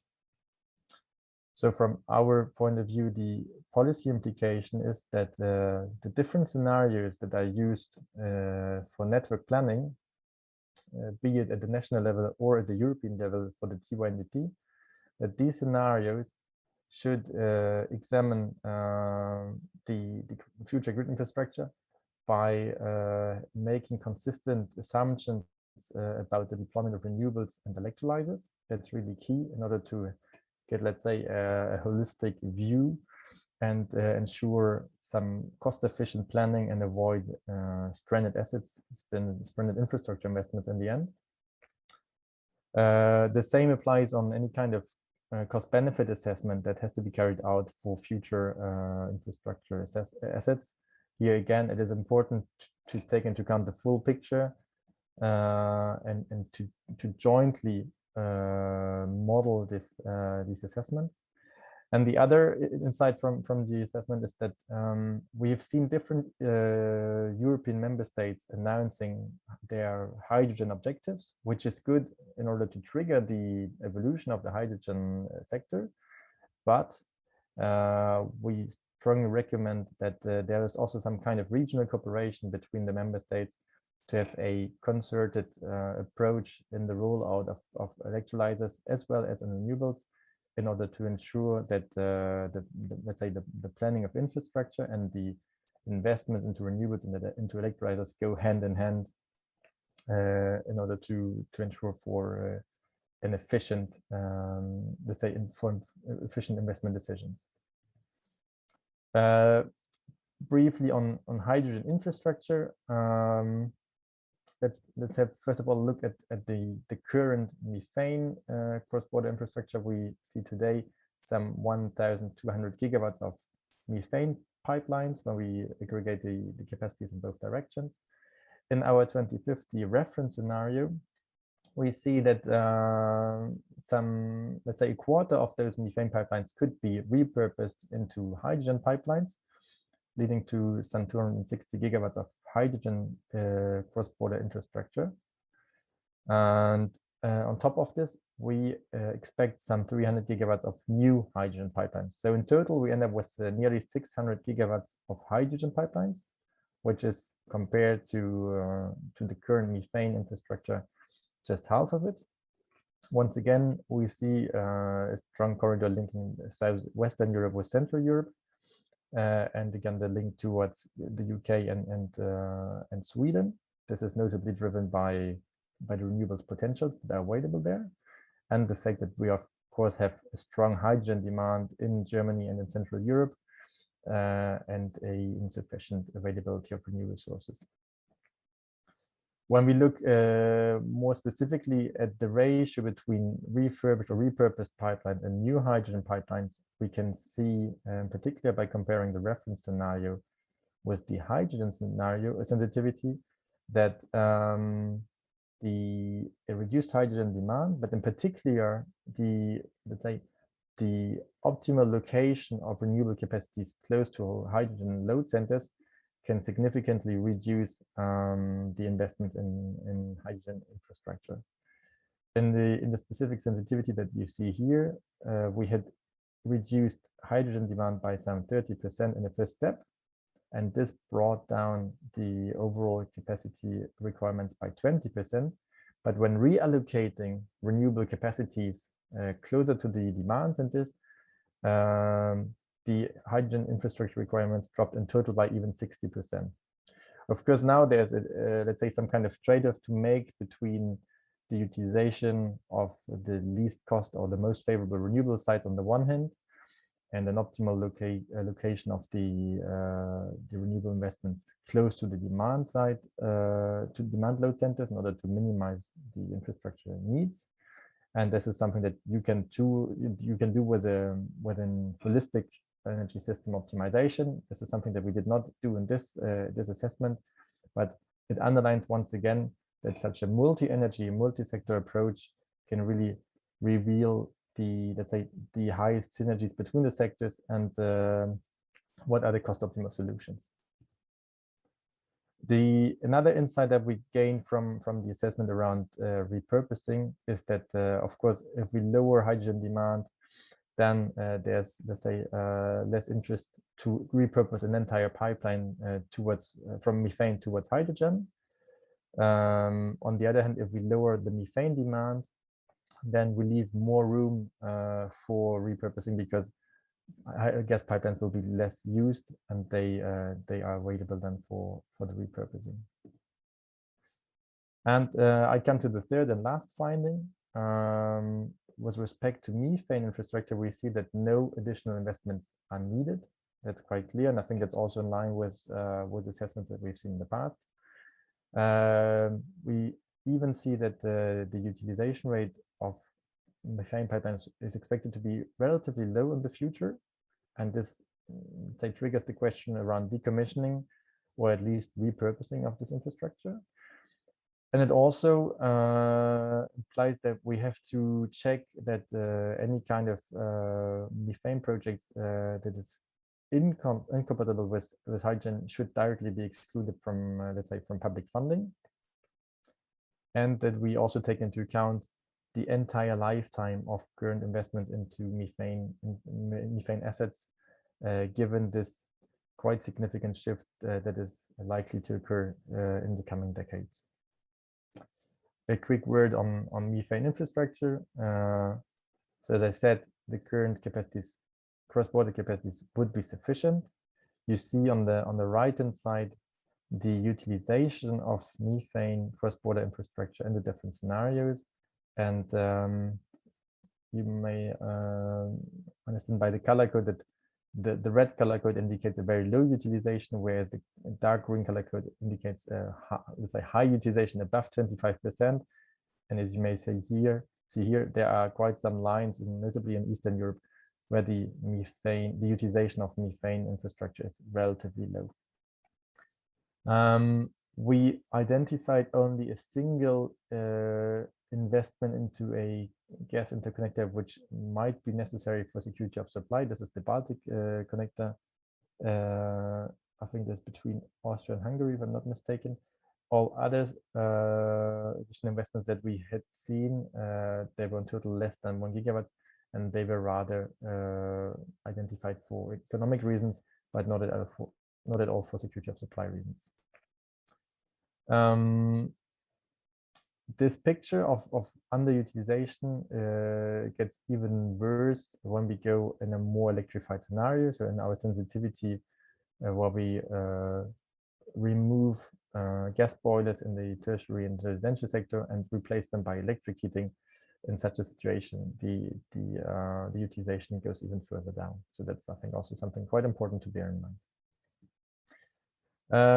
To quickly sum up, well, we try to show with this assessment that there is a clear need for some joint assessment of electricity, methane, and hydrogen, and that this joint planning should be taken into account also when it comes to infrastructure planning at the national and at the European level, as well as in the assessment methodology for individual projects. We have not looked in the specific study on imports because we relied on the 1.5 tax scenario from the European Commission. However, imports can play an important role, and I guess are likely to play an important role. So it would be important to focus on such aspects in future assessments, and the same accounts for hybrid technologies. Generally speaking, we believe that this is important to understand that there's quite some uncertainty, in particular when it comes to hydrogen networks, and that there are different drivers that should be specifically be taken into account. The level of hydrogen demand, of course, which is maybe the subject to the highest uncertainty, the level of collocation between renewable capacities and hydrogen demand centers, and finally, the potential competition between hydrogen and other decarbonized gases, notably biomethane. A quick, let's say, kind of outlook. In the assessment that I've shown today, we focus on infrastructure. The tool that we apply typically may go beyond this. We have carried out assessments where we also optimized renewable capacities, taking into account the potentials, somewhat close to what Tom showed in his earlier presentation. And this would then allow us to, we would say, locate the capacities at the most favorable sites. We also link in other assessments the assessment to the heat supply, sorry, the heat supply sector. And we carry out some kind of pathway modeling between today and 2050 in order to understand not only the, let's say, the final year, but also how we can get there. And that's quite important. And the final word on the METIS project. METIS is a project on behalf of the European Commission where we deliver a tool to the Commission staff. And from our point of view, it is quite important, in particular for policymakers, that they are also able to understand the discussion that we have, let's say, more in the academic area, because it's them that will have to take the final decisions. And given that the systems get more and more complex, not only the models, but also the, or more importantly, the systems, while such tools can help them to understand future dynamics and let's say which are the levers to focus on. And the METIS project is one example where we try to bring the modeling topic closer to the policymakers. And I think that's all from my side, and I leave it there and hand back over to Hans. Thank you. Okay, so thank you very much, Tobias, for your very interesting presentation. And I already have seen that there is also a question, so a similar question like raised to Tom, our first presentation, and afterwards we'll briefly discuss about this. So I try to cluster a little bit the questions about let's say the consideration of district heating, or in general, let's say rather on local level, district heating, seasonal storage, the role of solar thermal, and so on. So how these local, let's say, options to deliver energy services to the low temperature energy services, how this is taken into account in our, let's say, European models showing the big picture. So maybe you can also reply on that aspect, but we could briefly then afterwards talk about this in the panel. And this leads me already to our last presentation. So we are, I think we are in time. So 20-25 minutes maximum, please. Alexandre Odelov from Hitachi Energy, and he will also, similar to our previous speakers, elaborate on the infrastructure needs, so up to 2050 to comply to our ambitious climate targets. Alexandre, so you are, he's also a senior expert at Hitachi Energy, so the floor is yours. Yeah, thank you, Hans, for kind introduction. Tobias, could you please stop sharing the screen, because it tells me that I cannot start sharing before the other person is sharing. If I'm checking where I can stop sharing, give me a second. I think it's done now. Perfect. So I assume you can all see my screen now. Yes, perfect. Very good. Yeah, as Hans said, so my name is Alex Udalov, so I'm based in Switzerland at Hitachi Energy, so the former ABB Power Grids business.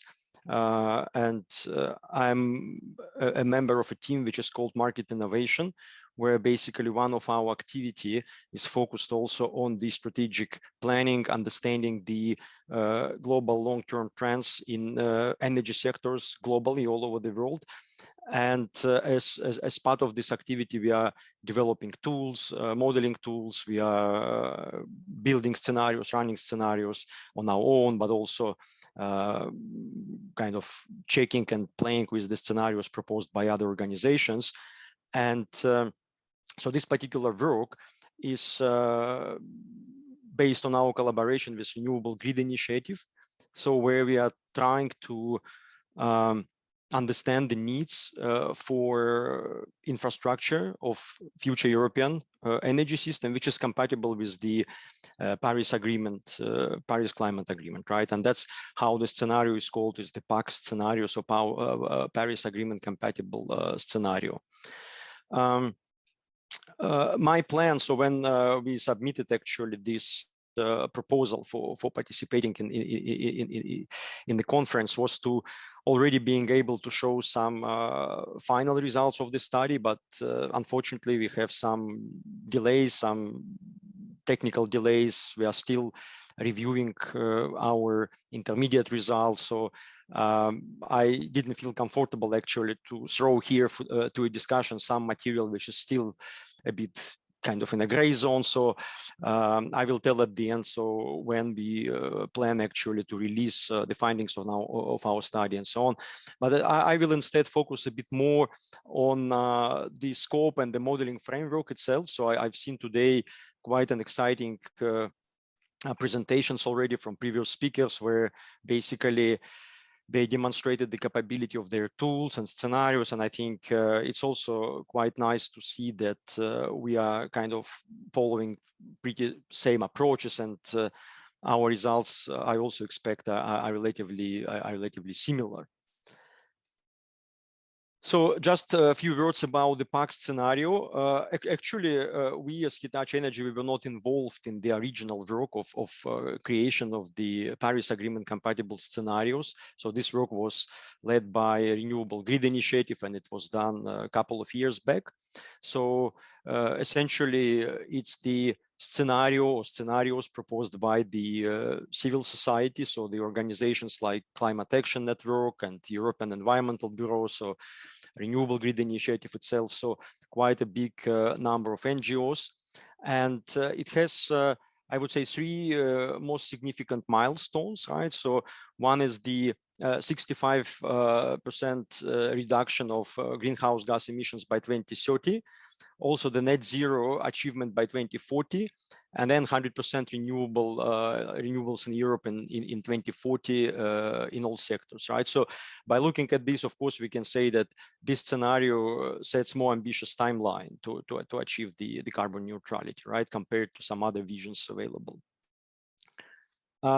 There are a whole set of material available at the web link you can see at the bottom of the page. So I'm not going really to go deep into different sectors and the assumptions made regarding the evolution of demand of the sectors and the primary energy mix and so on. Just to highlight few figures. So we see that basically the final energy demand by the group of EU28. So that at the time when the project was completed, it was still EU28, assumes the 50% reduction of final energy demand. There, of course, different patterns in different sectors. So we see that the biggest reduction is basically coming from the building sector, and then transport and industry has the lowest reduction. And on the right side, you see also the projected energy mix of the final energy demand, where we see direct electrification is expected to play quite an important role. So we talk about 60% of final energy demand.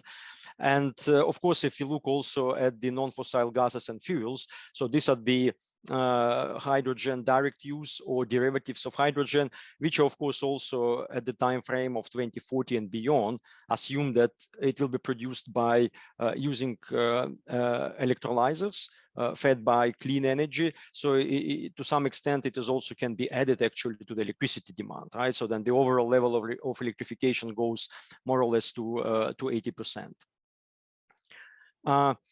Also, just like a snapshot, how the demand changes across different sectors. So that's what I mentioned before. We see that practically in all of the sectors, electricity plays the most important role. Depending on the sector, there is an addition of renewable heat or non-fossil gases, or the mix of two. But overall, of course, we see the trend that the demand dropping across all sectors, primarily due to the electrification, but also to the energy efficiency measures, of course. Also looking at the generation fleet, what is basically there installed, and how the electricity generation mix looks like. You can see it here on this slide. So you see a significant growth of installed wind and solar capacity. It's almost changing by a factor of, so it's a multifold, 5, 7, even 10, while the hydro capacity stands the same, and the fossil generation units are not, generation technologies are not shown here, but they are of course all declining pretty quick in this scenario. Also, the nuclear generation goes down, as you can see, but it's on a completely different scale. So you can see it with the logarithmic scale on the y-axis. So then, just going quickly to our scope of our work, our ongoing activities with Renewable Grid Initiative team. So we are basically expanding the original PAC scenario in 2 dimensions. So one is spatial, because the original work basically looked at the holistic European view. So what we are trying to do, we are granulating it into the subzones, some regions. So as we can see, what we saw in the previous presentations, we saw also the country level model, or even more granular model. I think I saw it first time actually from Professor Brown presentation, that there is such models available publicly, so I will definitely try to look at it as well. So it is not essentially the limitation of our model, it's more like a limitation of data available. Obviously, when we granulate per country, there are quite some data available from TY-NDP, what was also mentioned today, and that's what we use also as the initial guideline for this sort of disaggregation. And then the second dimension is the temporal dimension, because also all the numbers you have seen also on the previous slides, they correspond to the annual lumped number, right? So what we try to do, we try to derive the annual patterns in hourly resolution so that we can nicely see diurnal variability, weekly variability, seasonal variability of demand. As well as, of course, of the generation profiles, such as wind, solar, hydro in feeds and so on. And essentially, the questions we try to answer, the questions we pose, are very similar to what other colleagues already even answered today, right, in one way or the other. So we would like to understand, of course, what is the cost-optimized energy interconnection and storage infrastructure, as well as also the allocation of the generation sources, right, whether this follows the more kind of national plans or more global allocation of resources optimized on the global level. Of course, we also would like to leverage interdependency and complementarity between different energy sectors, so electricity, hydrogen. So we are looking at the system cost, how the system cost capital operating evolve over time, and what will be also the total cost of energy. So how much electricity may cost, and hydrogen, and so on, right? Because there are a lot of discussions, of course, especially on the hydrogen side. And additionally, of course, we are very interested in various types of sensitivity analysis, right? So how the reference case may change as a function of changing some assumptions on, for example, importing hydrogen from overseas, how the learning curve of different technology may look like, and so on. So that's, of course, all an interesting aspects of this analysis. So of course, also one interesting one is the changing of weather and climate conditions, right? So how do we see the evolving change in ambient temperatures in solar and wind resource yield kind of, right? So how this will all affect this kind of long-term planning. And one particular topic which also was asked and commented several times today is actually what happens if we have significant delays in deployment of infrastructure, in particular, let's say, transmission grid infrastructure, right? Because there are a lot of complaints about the visual impact of infrastructure.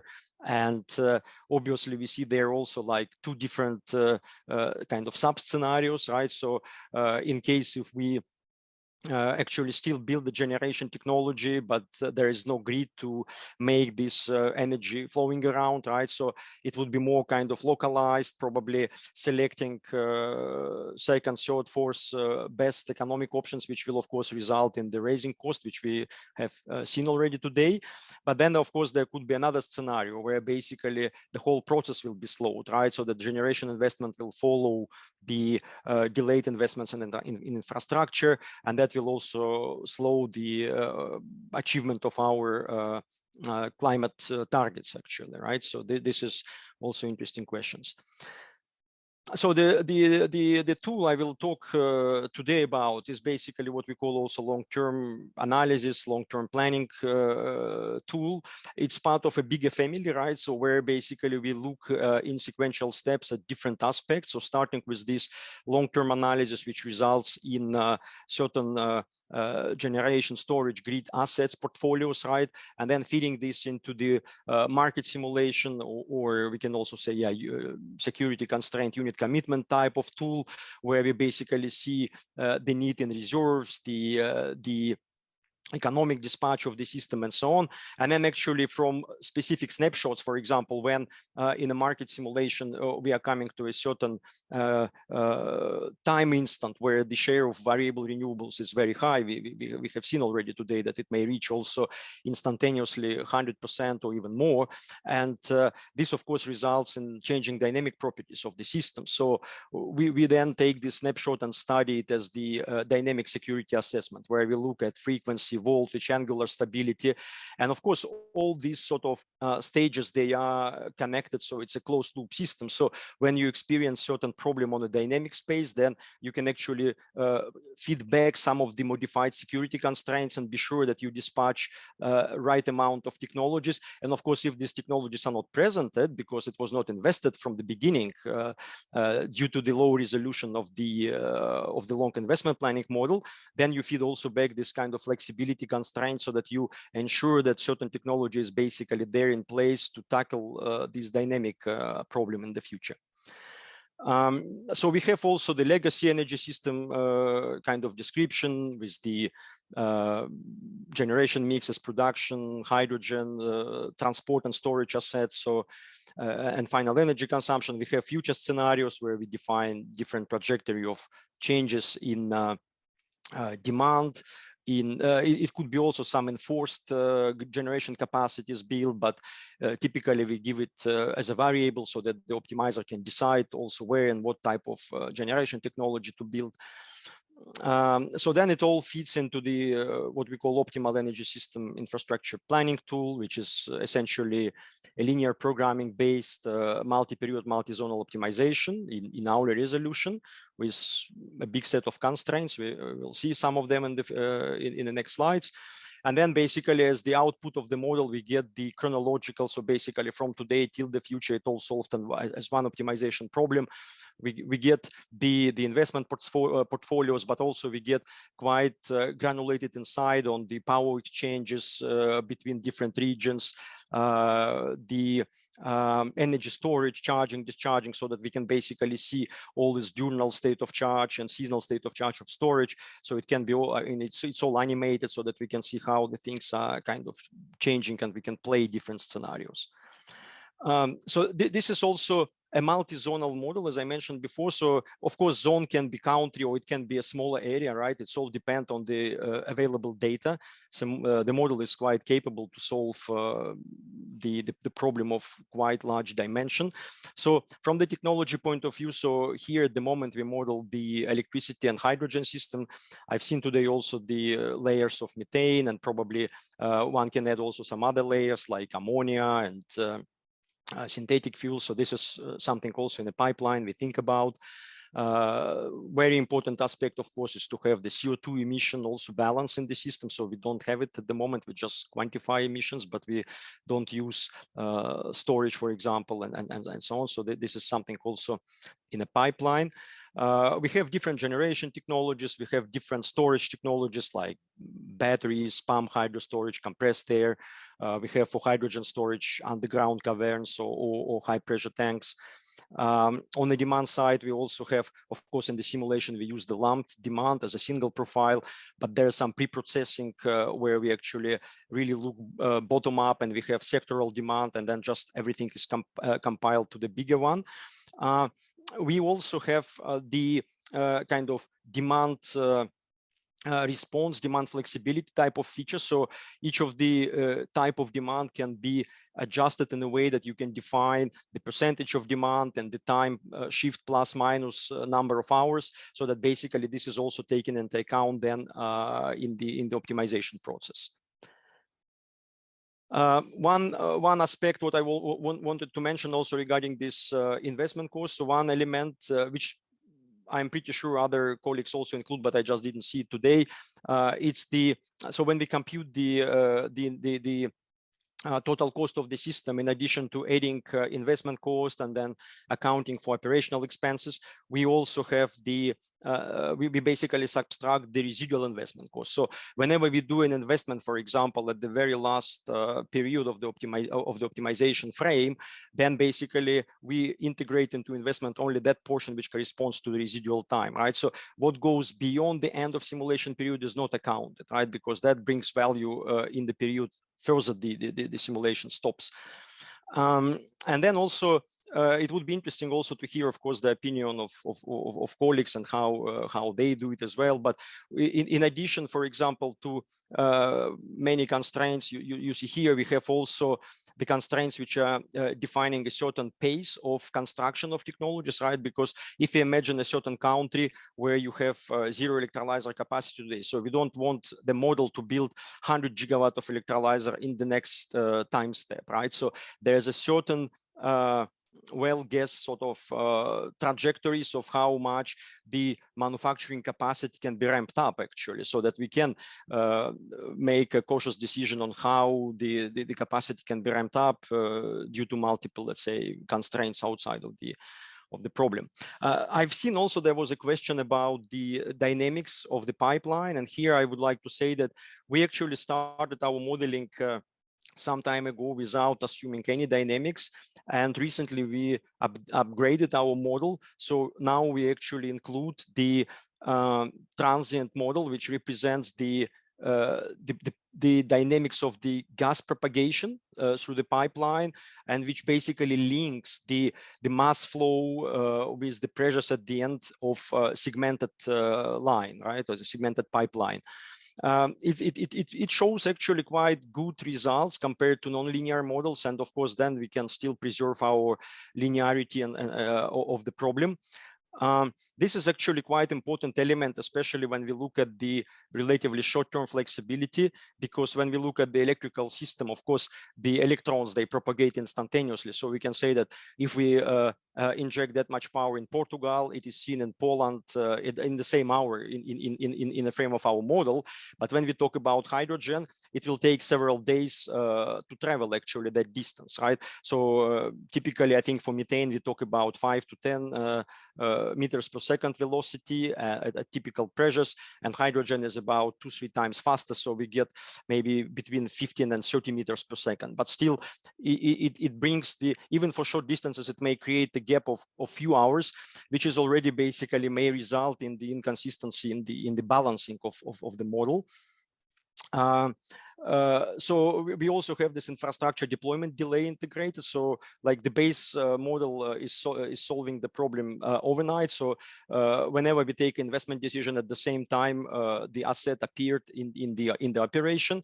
But then we also introduce the lead times, which are basically shifting the investment decision earlier.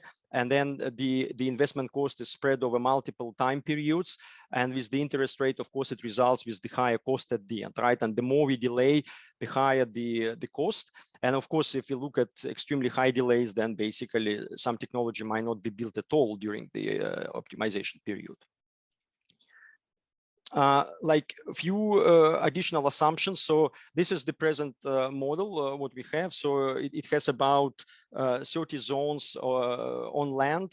And what we also did in this model, we represent now the offshore wind zones as a separate zones, which can be connected to their kind of mother countries, but they can be also interconnected between themselves. And this helps us to understand a potential evolution of the offshore grids, right? Because this is an extremely important topic nowadays. So there are different visions of having this kind of radial spaghetti type of connections, or having kind of a backbone link, having hybrid interconnectors which are coming from one country to another, but crossing, let's say, or stopping at the at some of the offshore wind zones. So plus we can also model the hydrogen production in offshore zones, right? So basically in some specific conditions that may result that all wind is transformed into the hydrogen and then shipped via pipeline to shore without an electrical connection, right? So that's why we kind of introduced this offshore zone separately. A few words about the model complexity. So it's quite a big model. Just for even for this reference scenario, you see we are solving it on a relatively large high performance computing cluster. But again, as I said, scaling up this should not be a large problem, since we can involve also more computational resources, basically.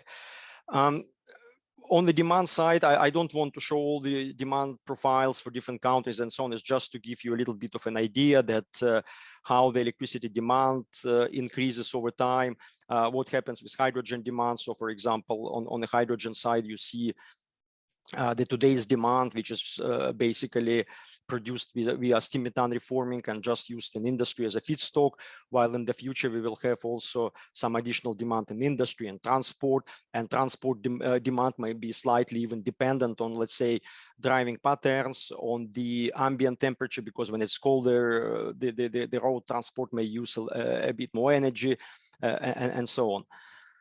Well, one also very interesting topic is actually the technical potential of resources, right? And we, as a starting point, we use the GRC Espresso results as a reference case, but obviously we see a huge variation if you look at the restrictive and less restrictive cases, right? So the range of potential installed capacities can vary a lot, actually, and this is also one of the uncertainty, of course.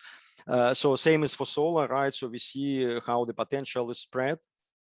And so again, as I said, I'll not be able to show results today, but so when I just showed these two maps with wind and solar potential, of course, we see a lot actually available practically in every country.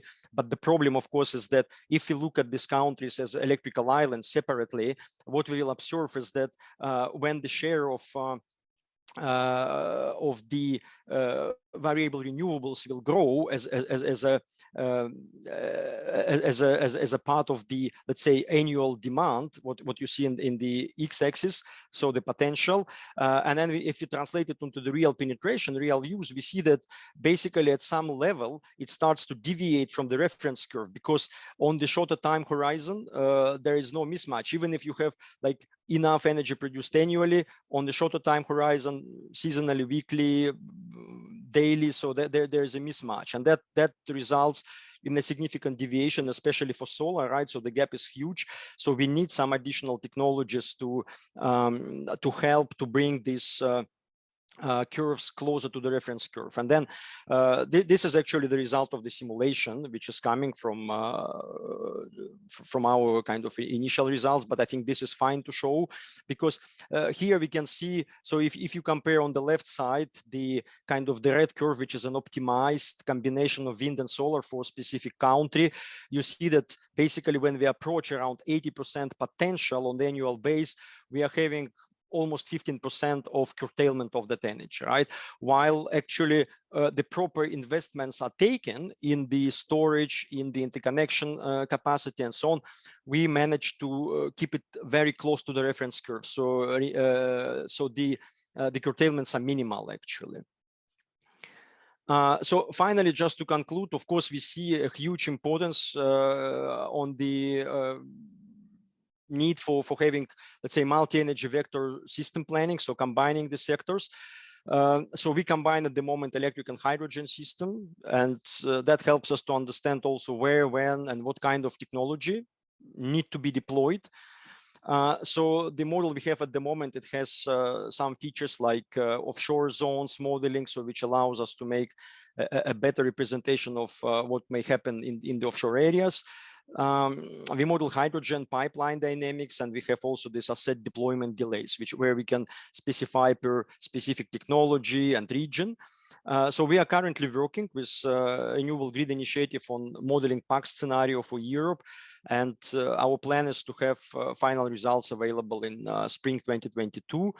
And there is, of course, a strong interest from our side also to collaborate with the energy modeling community. So I saw today an excellent work done by different organizations, academia, research, consulting. So really, it would be great if we can continue the dialogue offline and then also share experience on modeling, on scenarios and so on. Thank you. Okay, so thank you very much, Alexandre, for your very interesting presentation. So, so we are more or less in time. So let's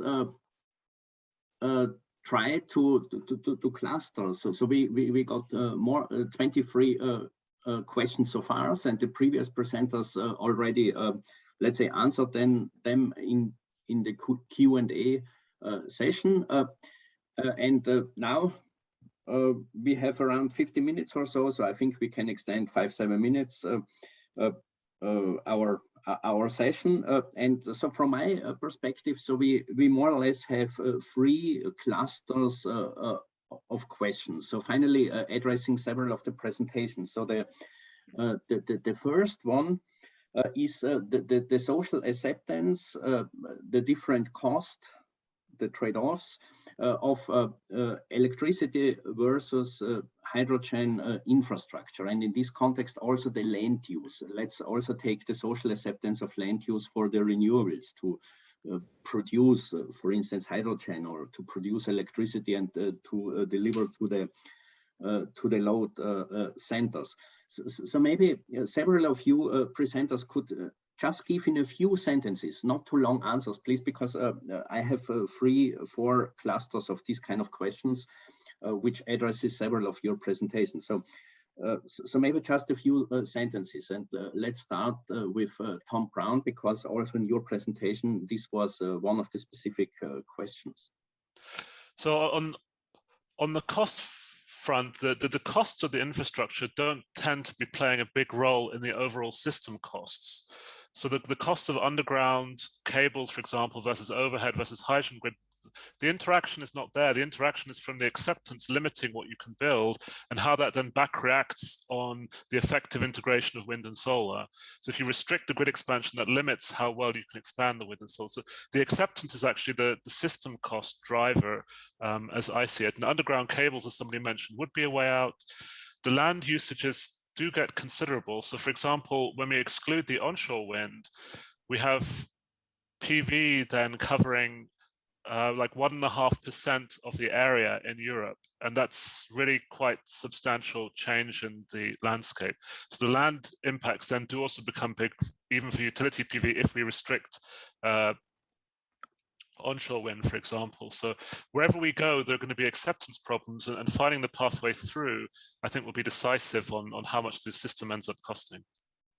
Okay, so thank you. And Jonas, how do you see the situation? So maybe also in the context of my question, so that we might also bypass, let's say, a little bit electricity flows with a few DC cables also in other countries than in Germany. So cable versus overhead lines, and also acceptance electricity grids versus hydrogen grids. Yeah, I totally support what Tom just said, but I think it's always a trade-off. The system with a high, I would say, degree of acceptance is not the system which is probably the most cost efficient. So it's always very difficult to find the way in between to have like a very high acceptance, to restrict the land use, and still have a cost optimized system. But I think we have a lot of studies upcoming for DC grids all over Europe. I think this is what what's one of the big tasks in the future. And as we thought in the previous presentation that there are a lot of potential for extending the grid between the countries, and I think this will be very important in the future. And I think DC underground cable is they're very a good option, but I think you still need a lot of overhead lines to meet the targets we have to achieve. So okay, thank you. And Tobias, so do you think that maybe the existing gas grid can be used, let's say, as an appetizer if you use parts of it for hydrogen, for, let's say, further hydrogen extension? Because in your presentation we have seen the capacity, so existing versus new hydrogen infrastructure. Well, at least I would say, Hans, that indeed, given that there's infrastructure available, and as we have seen, it is going to be less used in the future than today, we should really think what we can make out of it. So I think that's quite a valid point. Let's see which infrastructure is already available before putting additional one. I think the other point is, and this is more related to the question on land use and also on renewable capacities. Honestly, when I see the numbers that we put here on the screen, they're speaking about several hundreds or even more than 1,000 gigawatts of PV, of wind. I think we should really be aware of the fact that these are huge amounts, and that, I mean, we've seen the photos on Tom's presentation on the movements already out there today that lobby against additional infrastructure, additional wind power plants, additional grids. This can just be more, or this will just become more difficult to invest into those assets. And in this regard, I think there are two major elements that we should also consider. Well, first of all, let's say in more the political area, but also in the modeling. The first one, I think, is that we have to think more also about decentralized solutions. And I think that's maybe a shortcoming of our, let's say, rather European perspective, that we have seen, at least in some of the presentations, that there are potentially also local potential that have to be used. And secondly, I think imports is nonetheless still quite a relevant issue. Today, we rely on, I think, 80% of our gas consumption is based on imports. We see Nord Stream 2 being completed just recently. I guess we should also here think to what extent imports can play a role, and that's of course also a topic then for the modeling. Yeah. Okay, thank you. And Alexandre, so what I liked in your presentation is the functionality that you also can model, let's say, the dynamics of implementation, some delays or approval and so on. And this also is the interface to modeling, let's say, social acceptance and understanding social sciences and including into our models. So can you elaborate a little bit, just a few sentences on that? So how to deliver, let's say, a robust policy results? Yeah, good question. I think, yeah, as you said, I guess, obviously with such tool at hand, we can basically very easily visualize the impacts of, you know, if we have delays in acceptance and so on. So that's a nice kind of educational illustrative capability, right?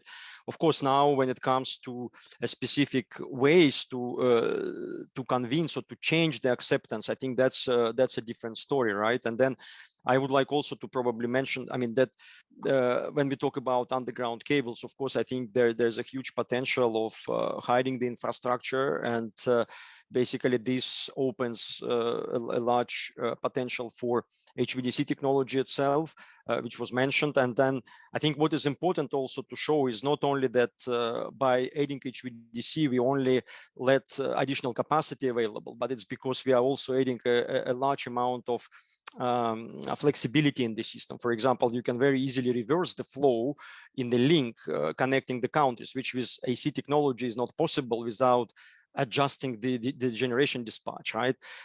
So I think these are really a great potential, and that's also requires probably to extend this modeling environment from just you know what we saw today, but also looking a little bit at or integrating at least partially some of the dynamic behavior, not as part of the problem, but probably as the interaction between different tools together. Yeah. Okay.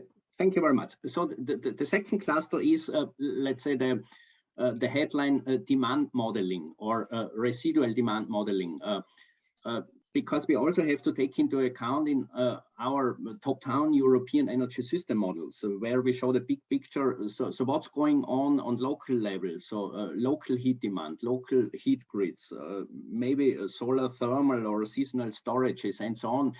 So do you agree that we exactly need to state, so what is the demand or the residual demand we are modeling not covered, let's say by local technology portfolios? So maybe just a small round again, so just a few sentences.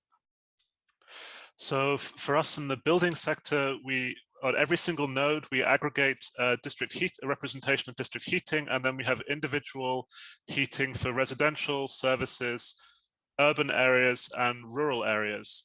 So we do distinguish between those different types, but the district heating is aggregated to a single node. We assume pipe losses there, I think, of 15%. And then we have a different technology selection than we do in individual buildings. And we do have seasonal storage. We have very large water tanks like they have in some Danish district heating networks. So we can do some shifting, but I would say, like Tobias mentioned, district heating grids are very heterogeneous. Not everywhere is Denmark, and not everyone has the kind of well-insulated building stock that Denmark has. And there's projects in Vienna looking at how to maybe get deep shaft hot water tanks, for example, rather than these big open ones in Denmark. So yes, we do see benefits, but we should also be cautious. Yeah, okay. So anybody else who want to elaborate on that, or? Yeah, okay. One interesting question also, maybe not related exactly to the heating, but in general, when we talk about this sort of transmission bulk grid level and then the localized level, I think basically whenever we look at all these investments, I think the investments, for example, in solar PV are typically decided based on the production costs at this kind of high level, which probably completely neglect the business drivers and economics of investments in, let's say, residential small-scale solar PV, right? Because people are just exposed to different type of tariffs, availability of supply, and so on. And that's, of course, also very important to model, basically, probably in the interactive way, the two layers, right? So, for example, getting the solution from the high level and then do a local optimization, like on a distribution grid level, and then feeding it back as a residual demand. And in this kind of iterative way, you can come to a kind of more optimal transmission distribution type of mix. Yeah. Okay. And maybe let's say that the last question is modeling, of course, modeling itself. So there was a question whether or not it's a linear problem or usually mixed integer problem, I assume. So because if you get nonlinear, so then things are getting very, very difficult. But one question from my side. So because these complex models, usually you always have to have in mind how long a solver finally needs to deliver any result. And usually, so if you simplify, you always underestimate the capacities. And in our exercise here, it's very important when talking about the transmission capacities. So what's the capacity needed at the most challenging hour throughout the year? So how can we handle these aspects in your complex models? So maybe one final statement in that respect from each of you four excellent presenters. Then afterwards, unfortunately, we have to close this session. So, but I think this only was the starting point of upcoming sessions and events in this direction, because these are very challenging times and modeling exercises. So in that respect, so how are you confident that you do not underestimate the maximum capacity needed? So maybe on the grid modeling, I mean, we do have a linearized model. We do get the DC flows. We do see this contrast between the HVDC and the HVAC. So at least that is taken account of. And we have N-1 criteria accounted for so that when we do have line failures, for example, then there's buffer capacity. But I think there is more work to be done, and we've tried putting 30 years of weather data through the models and looking at the most extreme conditions. And those are definitely caused by heating demand. Those kalte, dunkle Flaute, that they really can destroy the model, as we saw a little bit in Texas, and we experience also in the winter here sometimes. Those are the ones I think we should really be focusing on for the robustness is my feeling. Okay, so thank you. And Jonas, what are your thoughts in that direction? Yeah, I mean, today we plan our grid expansions always on the average weather years, so we don't have these extreme weather situations in our long-term grid planning. But I think for the situations, even when they get more critical in the future, these extreme situations, we need to plan with a market model, and I think this is very important for the future. So I think with the market model, we can have some answers for these Dunkelflaute situations, but we can extend our grid to this maximum extreme situation. And I think this in the future it has to be a mix between the redispatch and the grid extension. So I think this is what it will be. Okay. Thank you, and Tobias. Yeah, not that much to compliment. I fully agree with Tom and Jonas. Maybe just one point. I believe that in the future it will be less. Let's say this 1 hour of the year when we reach maximum demand. I think it's probably getting a bit different in the future, when we will rather have a more interconnected multi-energy system, and where actually such situations where we run out of capacity can also be solved, for instance, by consumers, and they can deal basically with such problems, or we shift between energy vectors. We have potential hybrid facilities that can deal with this. So I believe by increasing, let's say, the scope of our tools, integrating those different energy vectors, by as Tom said, also considering different weather years, we get closer to a more interconnected system. And if we take fully into account the flexibility from the consumer side and what can be done there, and that we showcase also that they can play quite an important role, also in terms of costs, I think that can bring us forward on this topic. Okay, thank you. And finally, Alexandre, so I have seen in one slide that you already referred a little bit on that. So which software functionalities you use to come up to solutions in time? Yeah, I think also I agree with all the comments, right? I mean, what is the biggest challenge is also to see this sort of climate and weather change, right? So that to account on the longer term changes, but also to have these very specific events, right? Like extreme cold spells or floodings or whatever. So how this may affect and the system, and then how this may affect the investment decision, right? Because probably undergrounding infrastructure would be one of the options, right? So I think this is really important. Okay, so thank you again. So we still have almost all participants. So this is an indicator that it really was an exciting session, not only for me, but I think for everybody who listened to the latest modelings. So in this field. So thank you very much. It was a pleasure to chair this session, and looking forward maybe to the one or another, let's say, paper, so in a special issue or in another publication, so in that direction. So I think this is really a noble work we have seen today, and very important also for us at universities to teach our students, our graduates, because these young people finally shall implement, let's say, and make it happen, what we are discussing here right now. So in that respect, so I think so. Thank you again, and enjoy now the lunch break. So there are 50 minutes left at 2 p.m. The parallel sessions, they will start, and then later on the poster session. So after another coffee break, and for the presenters, so if you want to join at 2 p.m., please to P2 match, not the link we use right now, but it's then the P2 match. software to get access to the parallel sessions. So thanks to everybody. It was a pleasure, and now enjoy lunchtime. Goodbye. Bye. Thanks for moderating. Thanks for the good discussion and all the questions. Thank you. Bye. Bye-bye. Bye-bye. Thank you. Bye.